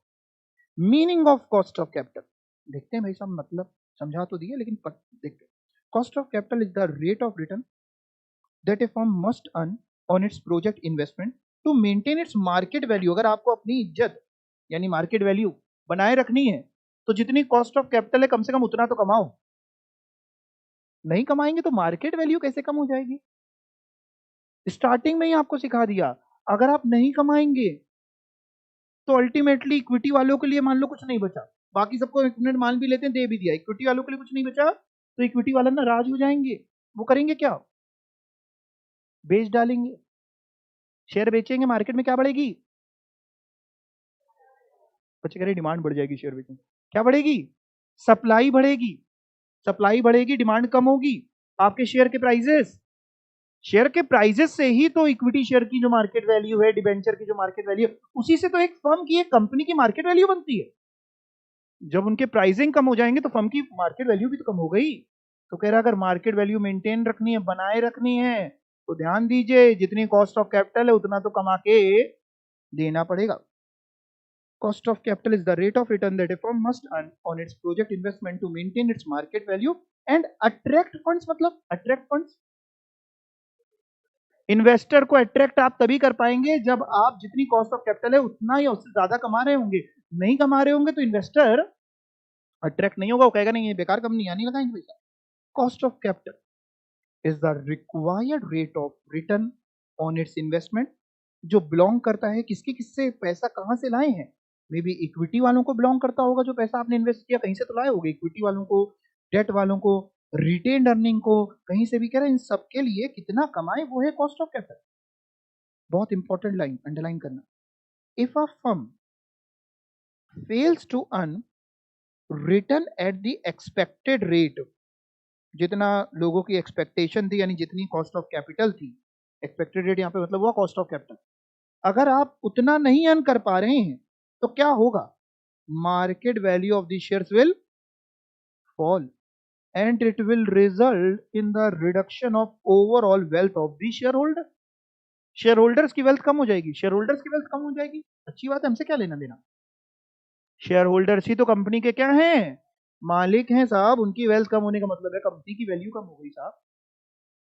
क्या सर डेफिनेशन हो सकती है कॉस्ट ऑफ कैपिटल की? ओहो, अलग अलग लोगों ने अलग अलग डेफिनेशन बताई हुई है। ठीक है जी, देख लेते हैं। चलो, following important definitions are commonly used to understand the meaning and concept of the cost of capital according to the definition of John J. Hampton.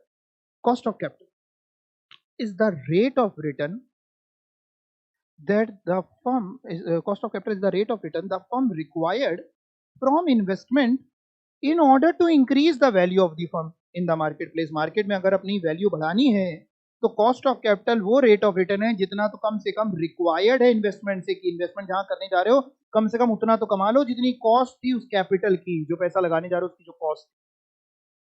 Solomon के हिसाब से देखते हैं क्या है। सोलोमन एजरा, नाम भी अजीब होते हैं इनके, शुक्ला वगैरह, अग्रवाल वगैरह किसी के नहीं होते।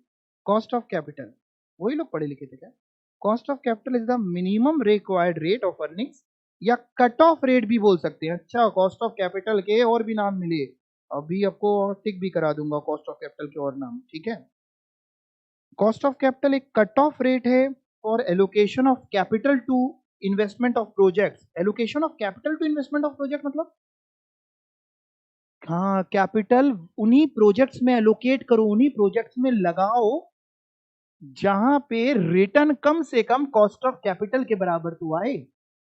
It is the rate of return on a project that will leave unchanged the market price. यानी अगर उतना कमा रहे हो तो मार्केट प्राइस आपके शेयर्स का कम नहीं होगा. विलियम साहब के हिसाब से क्या है, कॉस्ट ऑफ कैपिटल को डिफाइन कर सकते हैं as the rate that must be earned on the net proceed, ताकि आप प्रोवाइड कर पाए कॉस्ट एलिमेंट अपने बर्डन का, टाइम पे अपने ड्यूज चुका पाए. क्योंकि जब कमाएंगे तभी तो दे पाएंगे, नहीं कमाएंगे तो कैसे देंगे, ब्याज व्याज कहां से देंगे. या तो एसेट बेचना शुरू कर दोगे, एसेट ही बेचना शुरू कर दोगे तो प्रोडक्शन कैसे करोगे, कंपनी बंद ही करनी पड़ेगी. यहां तक कोई दिक्कत किसी को नहीं. कुछ assumptions of cost of capital की बात करें, देखते हैं जरा क्या बोल रहे हैं, बहुत ध्यान से देखते हैं. Cost of capital is based on certain assumptions. अच्छा, हम लोग कॉस्ट ऑफ कैपिटल जो निकालेंगे सर्टेन एजम्पशंस के बेसिस पे निकालते हैं जो क्लोजली एसोसिएटेड होती हैं while calculating and measuring cost of capital.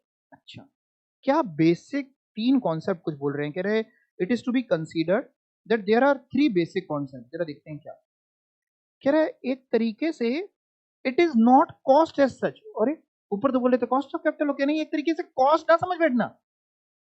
ये रॉ मटेरियल नहीं है, ये लेबर नहीं है, ये है कॉस्ट किसकी, फंड्स की. तो एज सच कॉस्ट वो कॉस्ट नहीं है आपकी. तो it is merely a hurdle rate. देखो कितने सारे नाम मिल गए हम लोगों को इसके. सर कहाँ है, हमने को तो नहीं दिख रहा है. बेटा देखो, एक कॉस्ट ऑफ कैपिटल को कॉस्ट ऑफ कैपिटल तो बोलते ही हैं, और इसको पता है minimum required rate of return भी बोलते हैं कि कम से कम इतना तो रिक्वायर्ड रेट ऑफ रिटर्न है ही, minimum required rate of return. और बेटा इसको ना हम लोग कट ऑफ रेट भी बोलते हैं. और सर बेटा इसको हम लोग हर्डल रेट भी बोलते हैं कि कम से कम इतनी हर्डल रेट, इतनी रुकावट तो पार करनी पड़ेगी. मिनिमम रेट ऑफ रिटर्न देखो यहाँ लिखा, it is the minimum rate of return.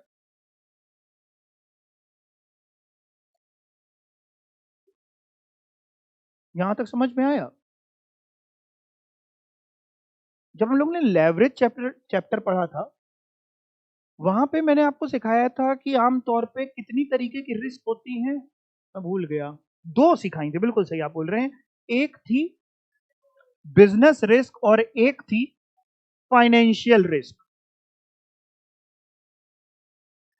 एक इन्वेस्टर, मान लो आप अपने आप को इन्वेस्टर मान लो थोड़ा सा. आप जब इन्वेस्ट करोगे तो बदले में आपको रिटर्न चाहिए होगा. मान लेते हैं दो कंपनियां, ऐसे समझते हैं दो कंपनियां, कंपनी ए है, कंपनी बी है. आपको इन्वेस्ट करना है, आप सोच रहे हैं कंपनी ए में करें या कंपनी बी में करें. कंपनी ए में रिस्क ज्यादा है, कंपनी बी में रिस्क कम है. किस पे इन्वेस्ट करेगा इन्वेस्टर नॉर्मली, कंपनी बी में. ए में कब करेगा, ए में रिस्क ज्यादा है बी के कंपैरिजन में. आप ए में कब इन्वेस्ट करेंगे, जब ए बी से ज्यादा रिटर्न दे रही हो तभी इन्वेस्ट करोगे. नहीं तो आप कहोगे ए भी उतना ही रिटर्न दे रही है जितना बी रिटर्न दे रही है, तो काहे ज्यादा रिस्क लें, बी में जाओ. बड़ा सिंपल सी थ्योरी है. हर इन्वेस्टर रिस्क और रिटर्न को तौलता रहता है अलग अलग तराजू में रख के. जहां रिस्क अगर ज्यादा है तो देखता है रिटर्न भी तो ज्यादा मिले. चलता है साथ साथ, चलता है कि नहीं चलता है, बिल्कुल साथ साथ चलता है रिस्क और रिटर्न की थ्योरी. कह रहे हैं जब हम कॉस्ट ऑफ कैपिटल निकालेंगे तो आम तौर पे कॉस्ट ऑफ कैपिटल जो बनती है वो तीन चीजों से बनती है. हमने कहा हमने तो दो ही रिस्क पढ़े, कह रहा नहीं जरा समझो, तीन चीजों से. एक इन्वेस्टर है, उसने सोचा कि यार एक कंपनी के इक्विटी शेयर में इन्वेस्ट करना है. ध्यान से सुनना, एक कंपनी के इक्विटी शेयर में इन्वेस्ट करना है. तो वो अपने मन में एक एक्सपेक्टेशन सेट कर रहा होगा कि यार यहां से हमें कितना रिटर्न मिले तो इन्वेस्ट करे. बट वो कैसे अपना रिटर्न सेट कर रहा होगा, उसने बहुत सारे मार्केट देखा. उसने देखा यार मार्केट में आरबीआई के बॉन्ड चल रहे हैं जो 5% ब्याज दे रहे हैं. रिजर्व बैंक ऑफ इंडिया ने एक बॉन्ड्स इशू कर रहा है मान लो जो 5% ब्याज दे रहा है. ये जिसको आप आरबीआई बॉन्ड ना बोलिए तो ट्रेजरी बॉन्ड्स बोल लेते हैं. 5% ब्याज दे रहे हैं, 6% ब्याज दे रहे हैं, कुछ भी मान लेते हैं. उसको दिखाई दिया यार ये तो रिस्क फ्री है. बिल्कुल रिस्क फ्री क्यों है, अगर यहां लगा दिया तो रिस्क नहीं है, वो तो गवर्नमेंट प्रॉमिस कर रही है कि हम आपको पे करेंगे, तो रिस्क फ्री है साहब, रिटर्न भी मिल रहा है. अब आपने सोचा यार यहां ना लगा करके काम करते हैं, दूसरी कंपनी के इक्विटी शेयर खरीद लेते हैं. अब आपकी जो दूसरी कंपनी के इक्विटी शेयर से जो एक्सपेक्टेशन होगी रिटर्न की, वो 5% से कम होगी कि ज्यादा होगी? जाहिर सी बात है, ज्यादा होगी। क्योंकि आप सोच रहे हैं 5% तो रिस्क फ्री में मिल रहा था, रिस्क फ्री बोल लीजिए, रिस्क लेस बोल लीजिए, जहां पे रिस्क नहीं थी वहां पे 5% मिल रहा था, तो अगर हम रिस्की में लगा रहे हैं तो 5% से ज्यादा होगी। अब जितनी कंपनीज हैं, कंपनी ए और बी दो मान लेते हैं, दोनों में रिस्क है, दोनों में लेकिन अलग अलग लेवल की रिस्क है। किसी में बिजनेस रिस्क ज्यादा है, फाइनेंशियल रिस्क कम है, किसी में फाइनेंशियल ज्यादा है, बिजनेस रिस्क कम है। कोई कंपनी ऐसी हो सकती है जिसमें दोनों ज्यादा हो रिस्क, किसी में ऐसी हो सकती है जिसमें कम हो रिस्क। तो आप क्या बस यही सोच के बैठ जाएंगे कि 5% से ज्यादा चाहिए, बस किसी भी कंपनी में आंख बंद करके लगा देंगे? खुद का जब पैसा होगा, जब भी एफएम पढ़ो, सोचो तो ये सोचो आपका अपना पैसा लग रहा है तो आंसर जल्दी आता है। जब खुद के पैसे की बात आती है तो जिसका दिमाग नहीं भी चल रहा होता है चलने लगता है। आप क्या करेंगे, आप सबकी फिर रिस्क इवेल्युएट करेंगे। आप सबकी रिस्क के हिसाब से सोचेंगे, यार रिस्क लेस 5 तो था ही, प्लस इस कंपनी की बिजनेस रिस्क कितनी है, तो बिजनेस रिस्क के हिसाब से हमें इतना रिटर्न इतना और चाहिए, फाइनेंशियल इतनी तो इतना और चाहिए। आपने कहा यार ए में तब लगाएंगे जब 5% तो risk free plus 2% business risk का निकाला आपने, 3% आपने फाइनेंशियल रिस्क का निकाला, तो आपने कहा भैया ए में तब लगाएंगे जब कम से कम 10% का रिटर्न दिख रहा हो। ऐसे बी में आप पहुंचे, बी में आपने कहा 5% तो कम से कम चाहिए, प्लस इसकी बिजनेस रिस्क कम थी, आपने कहा 1% बिजनेस रिस्क के लिए मिल जाए, फाइनेंशियल रिस्क भी मान लेते कम थी, 1% उसके लिए मिल जाए। आपने कहा बी में तब लगाएंगे जब 7% मिल रहा। हर एक इन्वेस्टर, पढ़ा लिखा इन्वेस्टर आपकी तरह, जब भी ये कंपनी में इन्वेस्टमेंट करता है तो वो उस कंपनी की बिजनेस रिस्क प्रोफाइल को as well as financial risk profile को दोनों को स्टडी करता है। स्टडी करने का तरीका था लेवरेज। सब कुछ इंटरलिंक्ड है, मैं आपको सब इंटरलिंक करके पढ़ा डालूंगी पूरी। जब वो रिस्क को इवेलुएट कर लेता है उसके हिसाब से वो देखता है वो रिटर्न दे कितना रही है, पास्ट ट्रेंड कितना है उस कंपनी का, फिर सोचता है इन्वेस्ट करना चाहिए कि नहीं करना चाहिए। मतलब आम तौर पे जो कॉस्ट ऑफ कैपिटल बनती है वो तीन चीजों को मिलाकर के बनती है, कि रिस्क फ्री में कितना मिल रहा था, प्लस बिजनेस रिस्क के लिए एक इंसान को कितना एक्स्ट्रा रिटर्न चाहिए। एक्स्ट्रा रिटर्न को हम लोग बोलते हैं प्रीमियम। ये प्रीमियम वो इक्विटी शेयर वाला प्रीमियम ना समझना, कितना अलग से रिटर्न और चाहिए बिजनेस रिस्क के लिए, प्लस फाइनेंशियल रिस्क के लिए कितना प्रीमियम, कितना रिटर्न चाहिए। कह रहा है ये मोटी मोटा बात है, ये कोई फॉर्मूला नहीं है कि हम सारे क्वेश्चन इस फॉर्मूले से करेंगे, फॉर्मूले अलग है। मोटा मोटा ब्रॉडर कॉन्सेप्ट यही होता है किसी भी चीज को निकालने के लिए। पढ़ के देखते हैं क्या लिखा है। कह रहे it consist of 3 important risk. Sir 3 risk बोल रहा है? हाँ, एक तो जीरो रिस्क लेवल बोल रहा है, यानी रिस्क नहीं है ये बोल रहा है, ठीक है ना। जीरो रिस्क लेवल को हम लोग रिस्क फ्री इन्वेस्टमेंट भी बोलते हैं, रिस्क लेस इन्वेस्टमेंट भी बोलते हैं, रिस्क फ्री रिटर्न भी बोलते हैं, रिस्क लेस इन्वेस्टमेंट भी बोलते हैं, या जीरो रिस्क तो बोल ही रहे हैं। दूसरा बिजनेस रिस्क और तीसरा financial risk. Cost of capital जो है भाई साहब तीनों चीजों के हिसाब से बनती है। सर ये के क्या है? के को हम लोग कॉस्ट ऑफ कैपिटल को नॉर्मली के से डिनोट करते हैं, सी से नहीं डिनोट करते। के means cost of capital. RJ क्या है?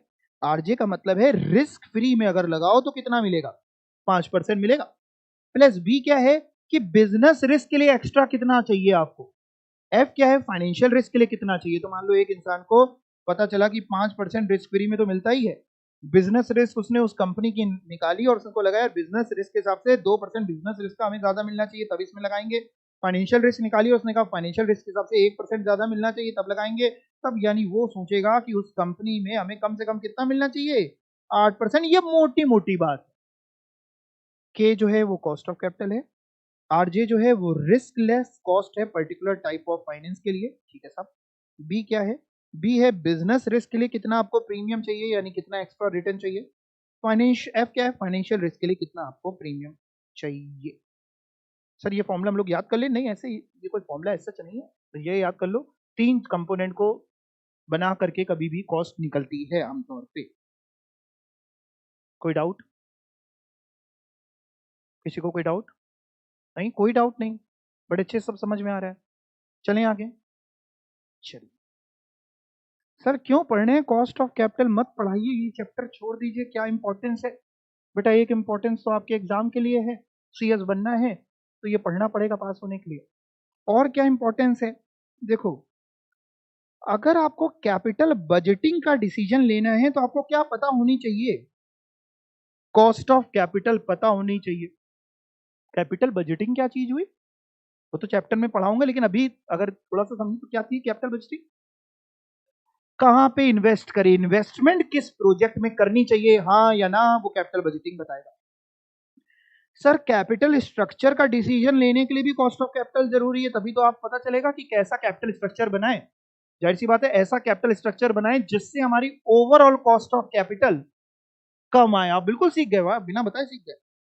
किसी भी कंपनी की फाइनेंशियल परफॉर्मेंस इवेलुएट करनी होगी, कितना कमा रही है, उसके लिए कॉस्ट ऑफ कैपिटल पता होनी चाहिए।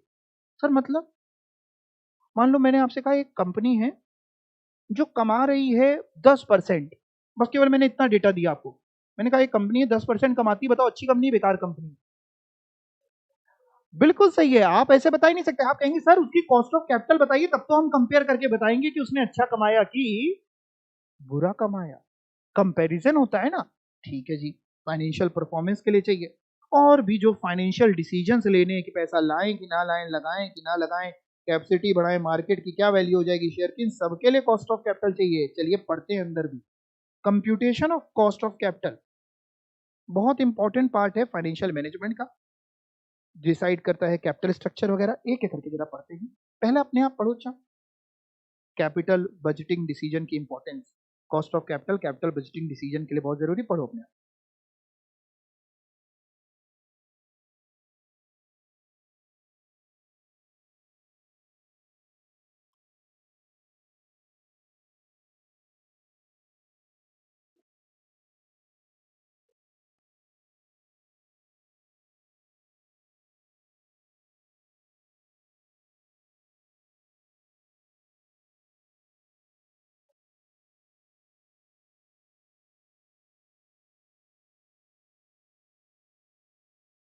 आया कुछ समझ में क्या? देखो भाई क्या लिखा है, capital budgeting decision largely depend करता है, कैपिटल बजटिंग मतलब किसी प्रोजेक्ट में इन्वेस्ट करें कि नहीं करें, ये डिसीजन डिपेंड करता है कि कितनी कॉस्ट ऑफ कैपिटल आएगी, उसी को कंपेयर करके तो हम निकालते हैं। कह रहे कैपिटल बजटिंग डिसीजन जब सर सिखाएंगे तो सर आपको ना कुछ एनपीवी निकालना सिखाएंगे, नेट प्रेजेंट वैल्यू सिखाएंगे। क्या होती है वो बड़ी बिल्कुल डिटेल में वहीं सिखाऊंगा शुरुआत से लेके, बट थोड़ा सा समझा देता हूं, बाकी वहां सिखाऊंगा। एनपीवी जब मैं आपको निकालना सिखाऊंगा तो मैं आपसे कहूंगा एनपीवी का एक फॉर्मूला सिखाऊंगा, present value of cash inflow minus present value of cash outflow. आप केवल इस पे ध्यान दीजिए, कैश इनफ्लो और कैश आउटफ्लो पे। हम लोग वहां पे कैपिटल बजटिंग जब डिसीजन करेंगे तो हम लोग एनपीवी के हिसाब से निकालते हैं, हर प्रोजेक्ट की नेट प्रेजेंट वैल्यू निकालते हैं, जिसके लिए हम ये देखते हैं कि जहां जहां से पैसा आना है वो है कैश इनफ्लो, और जो लगाएंगे वो कैश आउटफ्लो। कैश इनफ्लो को कैश आउटफ्लो से माइनस करते हैं। अगर रिजल्टिंग फिगर पॉजिटिव आई, पॉजिटिव कब आएगी? जब कैश इनफ्लो ज्यादा होगा और कैश आउटफ्लो, तो हम कहते हैं प्रोजेक्ट जो है वो एक्सेप्टेबल है, आप कर सकते हैं। लेकिन अगर रिजल्टिंग फिगर नेगेटिव आई तो एक्सेप्टेबल नहीं है। नेगेटिव आने का मतलब है कैश इनफ्लो कम है और कैश आउटफ्लो ज्यादा है। बट ये जो भी इनफ्लो और आउटफ्लो होता है ना, ये तो अलग अलग टाइम फ्रेम पे होता है। मतलब जैसे इनफ्लो होगा, मान लो हमने सोचा पेन बनाने की मशीन लगाएंगे, तो अभी लग जाएंगे मशीन खरीदने के लिए 1 करोड़ रुपए, और उससे हमें हर साल मिलेंगे मान लो 10-10 लाख रुपए मिलेंगे।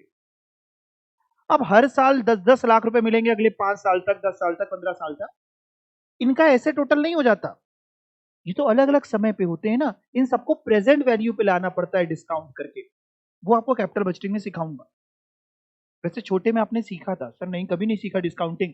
डिस्काउंटिंग नहीं सीखी थी तो क्या हुआ, कंपाउंडिंग सीखी थी। वैसे डिस्काउंटिंग भी शायद सीखी ही थी छोटे में आपने, जब अगर कभी एन्यूटी वगैरह की प्रेजेंट वैल्यू कभी सीखी हो तो डिस्काउंटिंग सीखते थे, उसके प्रेजेंट वैल्यू पे लाते थे। मतलब भविष्य आपने अच्छा वो सब नहीं सीखा, कंपाउंड इंटरेस्ट तो सीखा होगा। कंपाउंड इंटरेस्ट आप क्या करते थे, आज की वैल्यू को, प्रेजेंट की वैल्यू को फ्यूचर में ले जाते थे।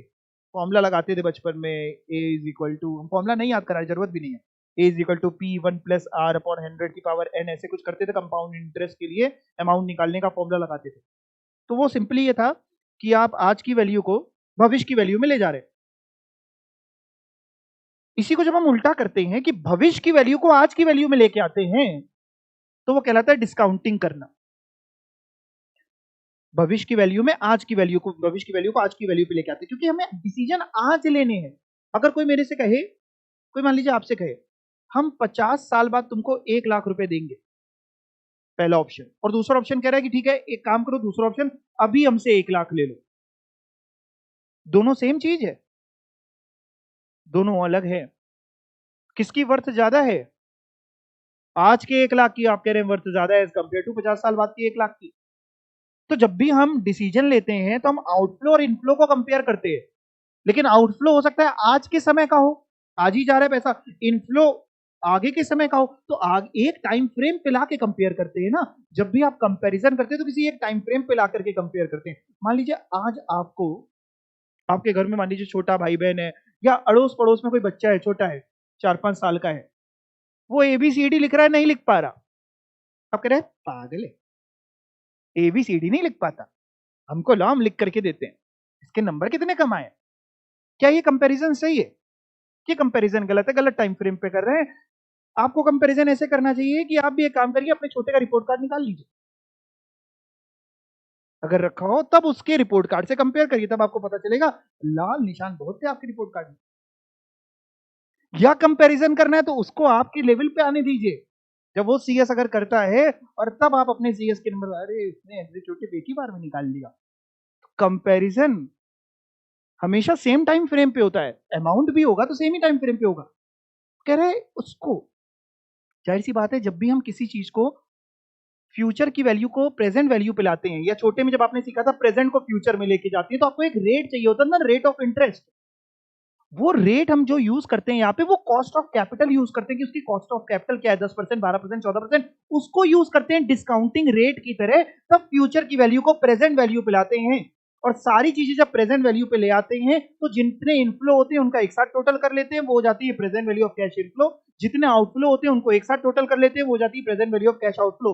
फिर present value of cash inflow को माइनस कर देते हैं present value of cash outflow से, और मेरी नेट प्रेजेंट वैल्यू NPV निकल आएगी। कैपिटल बजटिंग वाले चैप्टर में सीखनी पड़ेगी। अगर वो पॉजिटिव होती है तो हम कहते हैं प्रोजेक्ट एक्सेप्टेबल है, अगर वो नेगेटिव होती है तो हम कहते हैं प्रोजेक्ट रिजेक्ट कर दीजिए, खत्म करिए, नहीं आगे बढ़िए, रहने दीजिए साहब।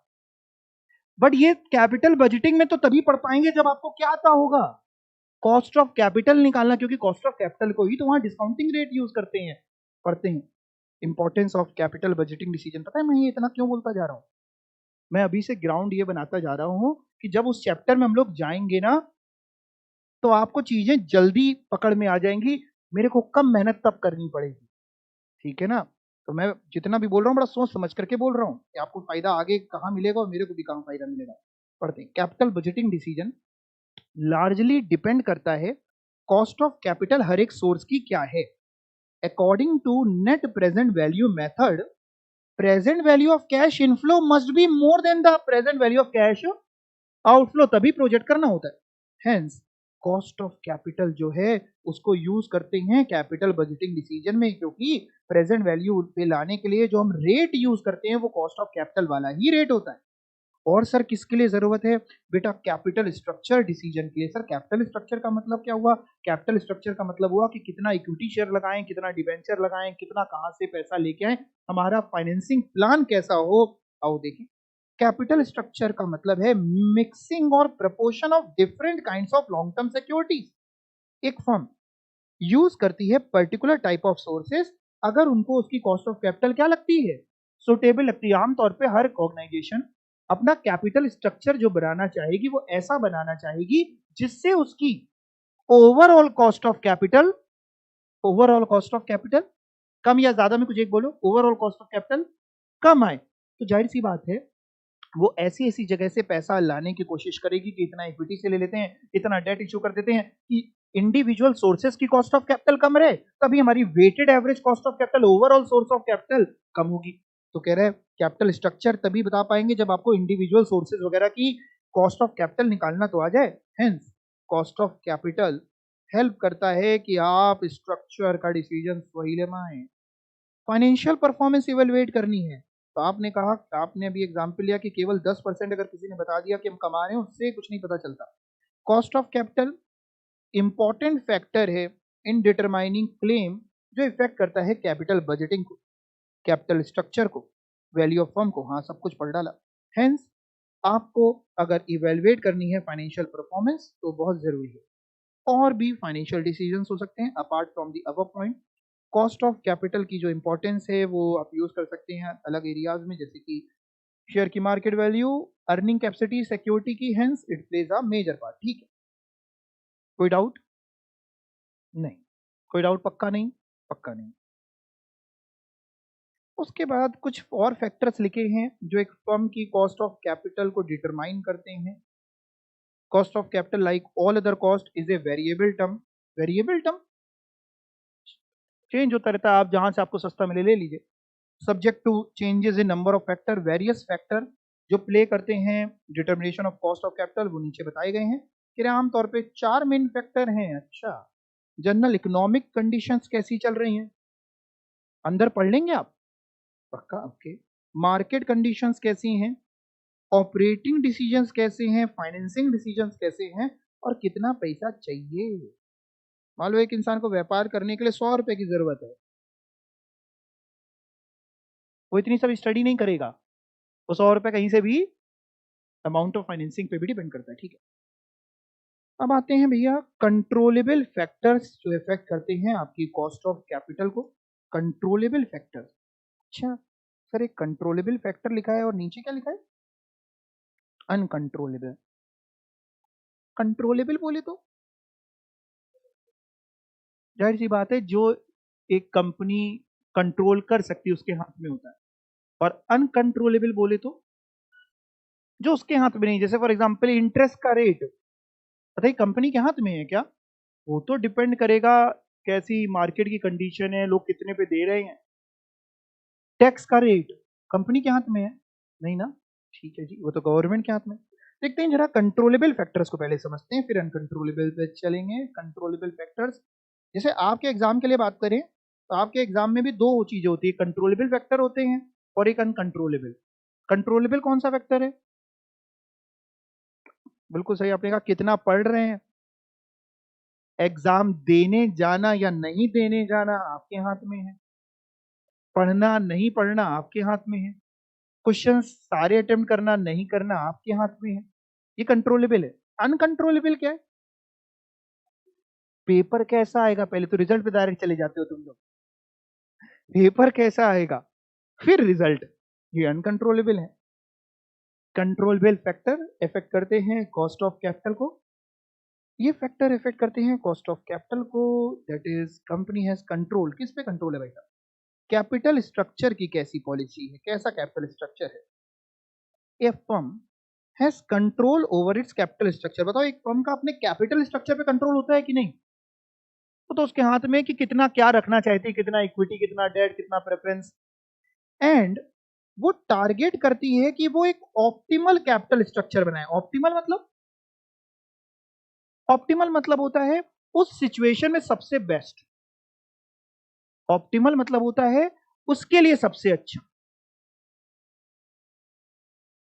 समझ में आया नहीं समझ में आया? जैसे जब आप 12th में थे, मान लो आप 60% लेके आते तो क्या होता, घर में ढोल नगाड़े बज के स्वागत होता? नहीं, दूसरी तरीके के ही ढोल बजते है ना, मम्मी पापा कुछ और ही हथियार लेके खड़े होते स्वागत के लिए। और अगर आप सीएस में 60% लेकर के आते हैं, आप लोग बताएं अरे यार एग्जामिशन लेके आए हैं, क्या बताएं तुमको, बहुत पढ़ा था, जीवन भर बताएंगे। उस सिचुएशन में वो ऑप्टिमम था 99% आज की तारीख में तो चल रहा है ना, कितना। और इस सिचुएशन में आप जानते हैं भैया पास होने के लाले होते हैं, जो आ गया बढ़िया पास दिख रहा है, बढ़िया दिख रहा है, तो कह रहा ऑप्टिमम कैपिटल स्ट्रक्चर उसके हाथ में। बाकी ऑप्टिमम में मैं जब कैपिटल स्ट्रक्चर में जाऊंगा तो और चर्चा करूंगा। As more debt is issued, ज्यादा डेट इशू करते हैं तो कॉस्ट ऑफ डेट बढ़ेगी, एंड अगर आप मोर इक्विटी इशू करेंगे तो कौन सी कॉस्ट बढ़ेगी, इक्विटी वालों को ज्यादा देना पड़ेगा। ठीक है, डिविडेंड की पॉलिसी आपके हाथ में। डिविडेंड की पॉलिसी कंपनी के हाथ में होती है क्या? अभी आपने देखा इक्विटी शेयर वालों को डिविडेंड बांटना है, नहीं बांटना है, पूरा बांटना है, आधा बांटना है, कितना रखना है, आपके हाथ में है। Given that firm has control over it's पे आउट रेशियो। पे आउट रेशियो मतलब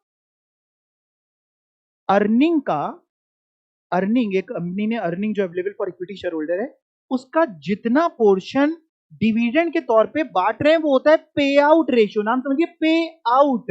हमने पे कर दिया। मान लीजिए कंपनी कह रही है अपनी अर्निंग का हम 60% पे आउट है हमारा, हम इस साल 60% पे आउट कर रहे हैं। मतलब अगर उसने इक्विटी वालों के लिए 1 लाख रुपए कमाए, 60% पे आउट कर रही है, मतलब 1 लाख का 60%, 60,000 ऐसा डिविडेंड बांट रही है। 60,000 ऐसा डिविडेंड बांट रही है, तो रिटेन कितना कर रही है? 40%, यानी 40,000। तो एक होता है रिटेंशन रेशियो, एक होता है पे आउट रेशियो, दोनों एक दूसरे के जस्ट अपोजिट होता है। अगर किसी का पे आउट रेशियो 60% है तो उसका रिटेंशन रेशियो 40% है। रिटेंशन रेशियो 50% है तो पे आउट रेशियो 50%। रिटेंशन रेशियो 70% है, पे आउट रेशियो 30%। पे आउट बोले तो पे आउट जो दे दिया डिविडेंड के तौर पे, रिटेंशन बोले तो जितना रोक लिया। डिविडेंड पॉलिसी का मतलब यही तो है कि कितना पे आउट करोगे वो आपके हाथ में है, आपका कंट्रोलेबल फैक्टर है। आप सोचो समझो और डिसीजन लो। गिवन दैट फर्म का कंट्रोल होता है कि कितना डिविडेंड बांटना है। Break point marginal cost of capital का schedule can be change. For example, जैसे कि as the pay out ratio of the company increases, break point between lower cost internally generated equity and newly issued capital is lower. Sir समझ में नहीं आया? कोई बात नहीं, समझ लेते हैं। मान लो एक कंपनी है जिसको अपने बिजनेस को ग्रो करने के लिए पैसा चाहिए। अब उसके पास दो ऑप्शन है। पहला ऑप्शन तो ये है कि उसने जितना कमाया है अभी वो इक्विटी वालों को बांट दे, और फिर जो पैसा चाहिए उसके बारे में सोचे कि कहां से लाएं। इक्विटी शेयर और इशू करके लाएं, प्रेफरेंशियल इशू करके, डिवेंचर इशू करके, लोन लेके लाएं, कहां से लाएं। या दूसरा ऑप्शन था कि उसको जब पता है कि उसको फ्यूचर में पैसों की जरूरत है तो कम बांटो ना, उतना रोक लो जितनी जरूरत है। राइट। जितनी एक भी कंपनी को जरूरत होती है एक्स्ट्रा, जो एक रनिंग बिजनेस चल रहा है, मेरे को अपना बिजनेस एक्सपेंड करने के लिए 1 लाख रुपए की और जरूरत है, उस 1 लाख के लिए जो कॉस्ट आती है वो कहलाती है marginal cost of capital, additional cost of capital. तो कह रहा है रिटेन्ड अर्निंग डिविडेंड पॉलिसी से डिपेंड करेगा कि आपकी मार्जिनल कॉस्ट ऑफ कैपिटल कैसी आ रही है। अगर आप ज्यादा बांटोगे तो मार्जिनल कॉस्ट ऑफ कैपिटल के लिए आप दूसरी जगह से लाओगे, वहां की डिपेंड करेगी। और अगर कम बांटोगे तो अपने ही से ही काम चल जाएगा। सभी चीजों पे डिपेंड करेगा। सर इसमें अपन क्या पढ़ के जाएं? इसमें केवल बेटा इतना ही पढ़ना नहीं, परेशान हो जाओगे। इसमें एक काम करना, डिविडेंड पॉलिसी वाले में ये पढ़ लेना, given that a firm has control over it's पे आउट रेशियो। बस छोड़ो, ठीक है, बहुत है। मार्जिनल कॉस्ट ऑफ कैपिटल का मतलब एडिशनल कॉस्ट ऑफ कैपिटल होता है, जो कैपिटल स्ट्रक्चर में मैं सिखाऊंगा। और क्या चीज हो सकता है कंट्रोलेबल फैक्टर में? Investment policy. इन्वेस्टमेंट हमारे हाथ में होती है क्या? कहाँ इन्वेस्ट करना है और कहाँ नहीं करना है, इन्वेस्टमेंट पॉलिसी। अनकंट्रोलेबल में आते हैं। Level of interest rate, tax rate, मतलब समझ में आपको आ गया, दोनों हमारे कंट्रोल में नहीं है। आइए अब इस चैप्टर को हम लोग शुरू करते हैं।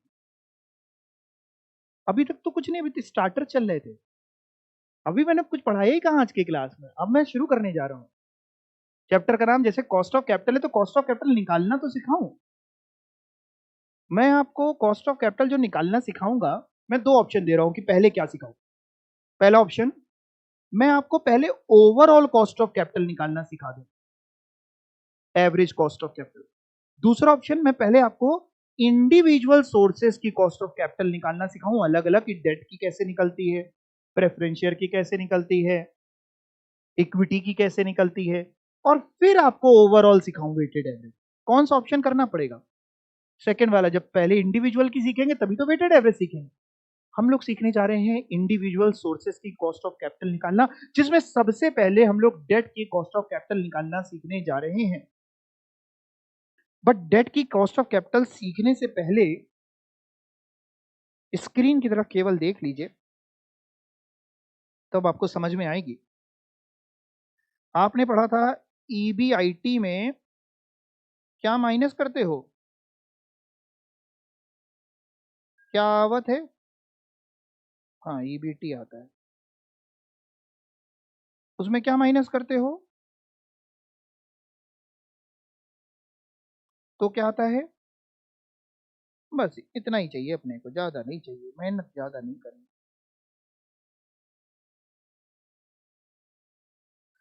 मान लो एक कंपनी है, उसका ईबीआईटी है 100 रुपीज का, फिगर इन लाख करोड़ कुछ भी मान लेना, और उसने ना इंटरेस्ट इंटरेस्ट पे कुछ नहीं ले रखा, लोन वोन कुछ नहीं है, इंटरेस्ट है 0 का, ईबीटी बताओ 100, और टैक्स का रेट मान लेते हैं 30% लगता है, ठीक है, 100 का 30%, 30 रुपीज का टैक्स, तो बचता है कितना? 70। यहां तो कोई दिक्कत? अब मान लेते हैं एक दूसरी कंपनी है, वो भी 100 ईबीआईटी कमाती है, लेकिन उसका 10 का ब्याज है, 10 रुपए का ब्याज लगता है, इसमें 10 का ब्याज नहीं लगता था। जब 10 का ब्याज नहीं लगता था इसमें, तो ये कितना कमाती थी बेटा? 70। उसी हिसाब से अगर इसका 10 का खर्चा और है, तो यहाँ पे ये कितना आना चाहिए? 60। भाई ये 70 है तो वो कितना होना चाहिए? 60। चेक करते हैं जरा, ऐसे नहीं मानते हम किसी भी चीज को, पहले चेक कर लेते। 100 में 10 गया, कितना बचा? 90। टैक्स किस पे लगेगा? 90 का 30%, दैट इज 27। 90 माइनस 27, 63। मतलब यहां देखा जाए तो खर्चा तो ब्याज का बढ़ा था 10 रुपए से, लेकिन जो प्रॉफिट कम हुआ वो केवल 7 ही रुपए कम हुआ। ये बात नहीं गई। खर्चा तो उसने, ये कंपनी में ब्याज नहीं था, 10 रुपए का खर्चा इधर बढ़ा इस कंपनी का दूसरी कंपनी का, लेकिन वो 70 अर्निंग आफ्टर टैक्स कमा रही थी और ये 63। एक चीज बच गई उसकी, आप कह रहे हैं दूसरी कंपनी की क्या बच गया? टैक्स बच गया। आप कह रहे हैं 3 रुपए का टैक्स बच गया, दूसरी कंपनी को 3 रुपए का टैक्स कम देना पड़ रहा है। अब जरा समझो, जब दूसरी कंपनी अपने इंटरेस्ट की कॉस्ट सोचेगी कि इंटरेस्ट की वजह से मेरा कितना खर्चा हो रहा है, तो वो 10 रुपए नहीं लेगी। अगर उसने 10 रुपए को एस्टिमेट कर लिया तो सारे कैलकुलेशन गलत हो जाएंगे।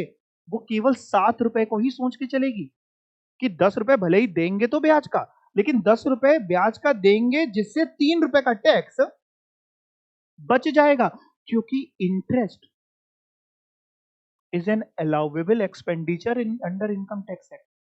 इनकम टैक्स आपने पढ़ी थी सर, थोड़ा थोड़ा याद आ रहा है इनकम टैक्स के बारे में। उसमें सबसे ऐसा हेड जो बड़ा घटिया सा आपको लगा था, पीजीबीपी। पीजीपी आपने पढ़ा था, पीजीपी में आपने पढ़ा था कि कौन कौन से खर्चे अलाउेबल होते हैं। जब अलाउेबल खर्चों की लिस्ट पढ़ी थी तो वहां पे एक सेक्शन आया था, सेक्शन 36, और बहुत ज्यादा इनकम टैक्स में ना जाइए, वहां पे ब्याज आया था, इंटरेस्ट, और आपने पढ़ा था इंटरेस्ट अलाउेबल एक्सपेंडिचर होता है, मतलब इंटरेस्ट का खर्चा इनकम टैक्स में अलाउ हो जाता है। तभी यहाँ पे जब टैक्स हम लोग निकालते हैं ना, तो पहले इंटरेस्ट माइनस होता है, फिर जो फिगर बचती है ईबीटी, उस पर टैक्स कैलकुलेट होता है, और डिविडेंड अलाउेबल एक्सपेंडिचर नहीं होता। तभी जब डिविडेंड माइनस हम लोग करते हैं, अपनी टेबल तो एफएम में मैंने पूरी नोट कराई थी, डिविडेंड कहां माइनस करते हैं? अर्निंग आफ्टर टैक्स के बाद आता है प्रेफरेंस का डिविडेंड, और उसके बाद इक्विटी का। यानी इंटरेस्ट इनकम टैक्स में अलाउेबल एक्सपेंडिचर है। इंटरेस्ट का खर्चा इनकम टैक्स वाले कहते हैं ठीक है, अलाउ करके माइनस कर लो, फिर जो इनकम बचे उसी पे केवल टैक्स दो हमको। जब वो अलाउेबल एक्सपेंडिचर होता है तो कंपनी का टैक्स जो जाता है वो कम जाता है। आपके सामने आपको दिख रहा है, टैक्स कम जा रहा है। इसका मतलब अल्टीमेटली इस कंपनी की जो इंटरेस्ट की जो नेट कॉस्टिंग आई, दे भले ही 10 रही हो, लेकिन ये जो अपनी कॉस्टिंग एस्टिमेट करेगी बाकी प्रोजेक्ट को इवेलुएट करने के लिए कि काम करें कि नहीं करें, वो 10 नहीं करेगी, 7 को ही दिमाग में रखेगी। 10 को दिमाग में रख करके काम करें कि ना करें, डिसीजन लेने बैठ गए तो सब गलत हो जाएगा दुनिया के अंदर। यहां तक समझ में आया? सर मतलब आप मोटा मोटा सर कहना क्या चाह रहे हैं?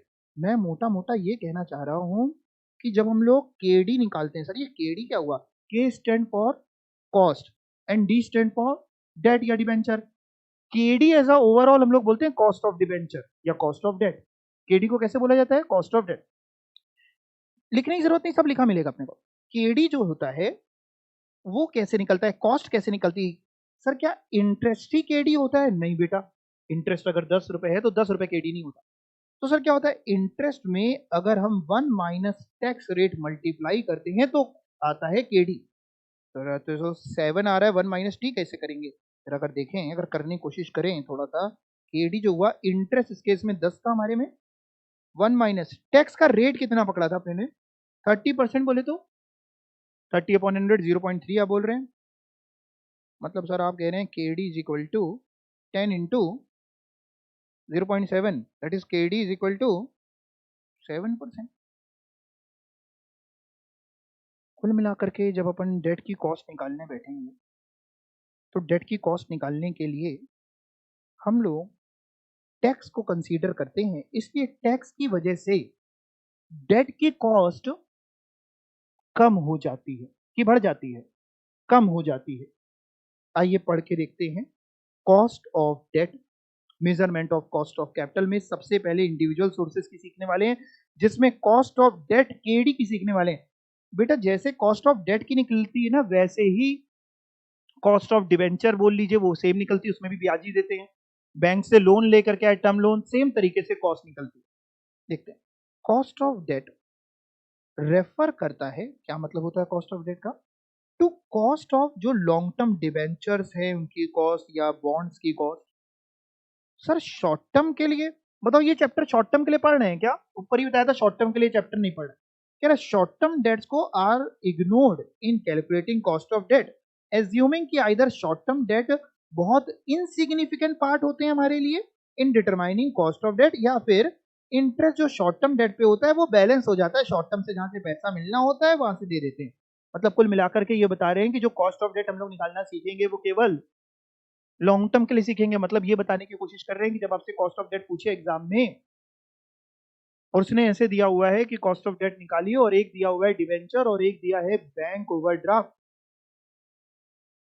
तो बैंक ओवरड्राफ्ट में मत निकालना बैठ करके। क्यों नहीं निकालोगे? आमतौर पे वो शॉर्ट टर्म नेचर का है। ठीक है, कॉस्ट ऑफ डेट कैलकुलेट होता है आफ्टर टैक्स। अच्छा, ये जो सैलरी 7% निकाला ये आफ्टर टैक्स इसको बोलते हैं। क्यों सर आफ्टर टैक्स क्यों? बिकॉज इंटरेस्ट पेमेंट जो होते हैं वो टैक्स डिडक्टेबल होते हैं। टैक्स डिडक्टेबल का मतलब टैक्स में अलाउेबल एक्सपेंडिचर होता है। इंटरेस्ट जो होता है is allowable expenditure under under income tax, बस सिंपल भाषा में। तो भैया कॉस्ट ऑफ डेट कैलकुलेट होती है आफ्टर टैक्स, क्योंकि इंटरेस्ट पेमेंट टैक्स डिडक्टेबल होता है फर्म के लिए। कॉस्ट ऑफ कैपिटल को अपन डिनोट करते हैं केडी से। ठीक है, और केडी कभी भी अपने को आफ्टर टैक्स निकालना हो तो कह रहे ये फॉर्मूला है, केडी आफ्टर टैक्स निकालना हो तो क्या फॉर्मूला दिख रहा है आपको? केडी इज इक्वल टू, मतलब KD after tax is equal to KD upon bracket में 1 माइनस टैक्स रेट, जिसको हम लोग ऐसे प्यार से हम लोग ऐसे सीख लेते हैं। इंस्टीट्यूट ने भी कुछ गलत नहीं लिखा है, ऐसा नहीं है, मैं नहीं कह रहा गलत लिखा है, सिंपल भाषा में ऐसे सीख लो। इंटरेस्ट में 1 माइनस टैक्स माइनस करते हैं, निकल आता है। एक बात सुनना ध्यान से अगर आपसे एग्जाम में बोला जाए कि कॉस्ट ऑफ डेट निकालो बिफोर टैक्स, एग्जाम में स्पेसिफिकली बोले क्वेश्चन में calculate cost of debt before tax, simple सी बात है, cost of debt before tax निकालना हो बस केवल इतना formula, KD is equal to interest. और अगर cost of debt after tax बोले तो इंटरेस्ट में क्या मल्टीप्लाई कर देते हैं? 1 माइनस टैक्स। और कुछ ना बोले तो हमेशा हम लोग जो कॉस्ट निकालने बैठते हैं वो आफ्टर टैक्स ही निकालते हैं। मैंने क्या समझाया एक बार फिर से सुनिए। मैंने ये कहा कॉस्ट ऑफ डेट केवल अगर इतना ही बोले तो हमेशा आफ्टर टैक्स ही निकाला जाता है, बिफोर टैक्स नहीं निकालते। लेकिन अगर कह रहा है बिफोर टैक्स निकाल दो तो ठीक है, टैक्स 1 माइनस टी मल्टीप्लाई नहीं करेंगे, बिफोर टैक्स निकल आएगी। सर मतलब इंस्टीट्यूट क्या लिखना चाह रहा था? ये इंस्टीट्यूट बेटा आधा काम लिख करके गया, थोड़ा सा यहाँ लिख दूं, लिख देता हूँ। ये आपने नोट कर लिया ना, इंटरेस्ट इज अलाउेबल एक्सपेंडिचर। हाँ सर नोट कर लिया, ठीक है। इंस्टीट्यूट ये फॉर्मूला ऐसा लिखना चाह रहा है कि केडी, सुनिएगा ध्यान से, केडी आफ्टर टैक्स जो होती है वो होती है केडी बिफोर टैक्स वाली, बिफोर टैक्स वाली, और इनटू में, इनटू का साइन बना देते हैं नहीं तो आप ब्रैकेट से कंफ्यूज हो जाएंगे, इनटू में 1 माइनस टैक्स रेट। कभी भी कॉस्ट ऑफ डेट हमें आफ्टर टैक्स निकालनी है तो हम cost of debt before tax पकड़ लेंगे और उसमें मल्टीप्लाई कर देंगे क्या, 1 माइनस टैक्स, जिसको मैंने आपको सिंपल और प्यार भरी भाषा में सिखाया कि जब भी मैं केवल कॉस्ट ऑफ डेट बोलूंगा तो आप हमेशा, अगर कुछ मैं नहीं बोल रहा हूं आफ्टर बिफोर, तो आप हमेशा आफ्टर टैक्स सीखेंगे। और सिंपल प्यार भरी भाषा में दिखाया कि आई इंटरेस्ट ही देते हैं कॉस्ट में, इंटू 1 माइनस टी। बस सिंपल भाषा में ये सिखाने की कोशिश करी। तो मैं ये नहीं कह रहा इंस्टीट्यूट ने गलत फॉर्मूला लिखा, लेकिन थोड़ा सा लेथन करके फॉर्मूला लिखा। अगर ये लिख देता तो काम हो जाता जल्दी, K D equal to I 1 minus T. एक बात देखते हैं, क्वेश्चन देखते हैं क्या। If cost of debt for cowboy energy services is 10%, अच्छा, and its tax rate is 40%, तो ये क्वेश्चन ने जो 10% दी है, ये जाहिर सी बात है बिफोर टैक्स दी होगी, हमसे निकलवाना चाह रहा है। तो क्या करें सर, कुछ नहीं करो बेटा, ऐसे करो, के डी आफ्टर टैक्स वाला कुछ नहीं लिखा हूं तो आफ्टर टैक्स निकाल लो। आफ्टर टैक्स वाला के डी जो होगा वो आई ले लो, 1 माइनस टी कर लो, तो के डी जो हो जाएगा, आई 10% है, परसेंट को थोड़ी देर के लिए इग्नोर करते हैं, बाद में लगा देंगे। 10 1 माइनस टैक्स रेट 40%, 40% मतलब होता है 40/100 मतलब 0.4। इसको जब सॉल्व करेंगे तो आएगा 6। परसेंटेज के साइन के साथ चले थे, बस लिखा नहीं था, अब जो भी आया वो परसेंटेज में आ गया, काम खत्म। यानी वैसे तो हम ब्याज दे करके आएंगे जिससे लोन ला रहे हैं 10%, हम उसको दे के आया करेंगे 10%, लेकिन मेरे को मनी मन पता है कि मेरी जो नेट कॉस्टिंग बैठ रही है वो केवल 6% की बैठ रही है, क्योंकि 10% का 40% यानी 4% तो टैक्स भी बच जाएगा। टैक्स कम देना पड़ेगा क्योंकि इंटरेस्ट का खर्चा अलाउबल होता है। इंटरेस्ट जब माइनस होगा तो जिस फिगर पे हम टैक्स पे करेंगे, जो अलाउबल इंटरेस्ट जब अलाउड हो जाएगा तो जो जिस फिगर पे हम टैक्स पे करेंगे, टैक्सेबल इनकम जो होगी वो कम हो जाएगी, टैक्स कम निकलेगा। यानी कॉस्ट कितनी है कुल मिलाकर के 6%। अगर एग्जाम में पूछ ले कि इसमें बिफोर टैक्स कॉस्ट बता दो 10%, आफ्टर टैक्स पूछ ले 6%, कुछ ना बोले तो आफ्टर टैक्स ही पूछ रहा है, कितने परसेंट, 6%। सर होमवर्क दीजिए, होमवर्क, नेकी और पूछ पूछ, होमवर्क, एग्जाम्पल 2 3 4, बस कराएंगे, ना आए तो हमसे पूछ लीजिएगा, करके आना है, ऑडिट नहीं करना है, कॉपी में करना, क्वेश्चन पढ़ना और करना। कोई डाउट किसी को नहीं? अच्छी लगी आज की क्लास? बोलो हाँ, बोलो हाँ, जबरदस्ती नहीं भी लगी तो बोलो हाँ। चलिए, थैंक यू सो मच।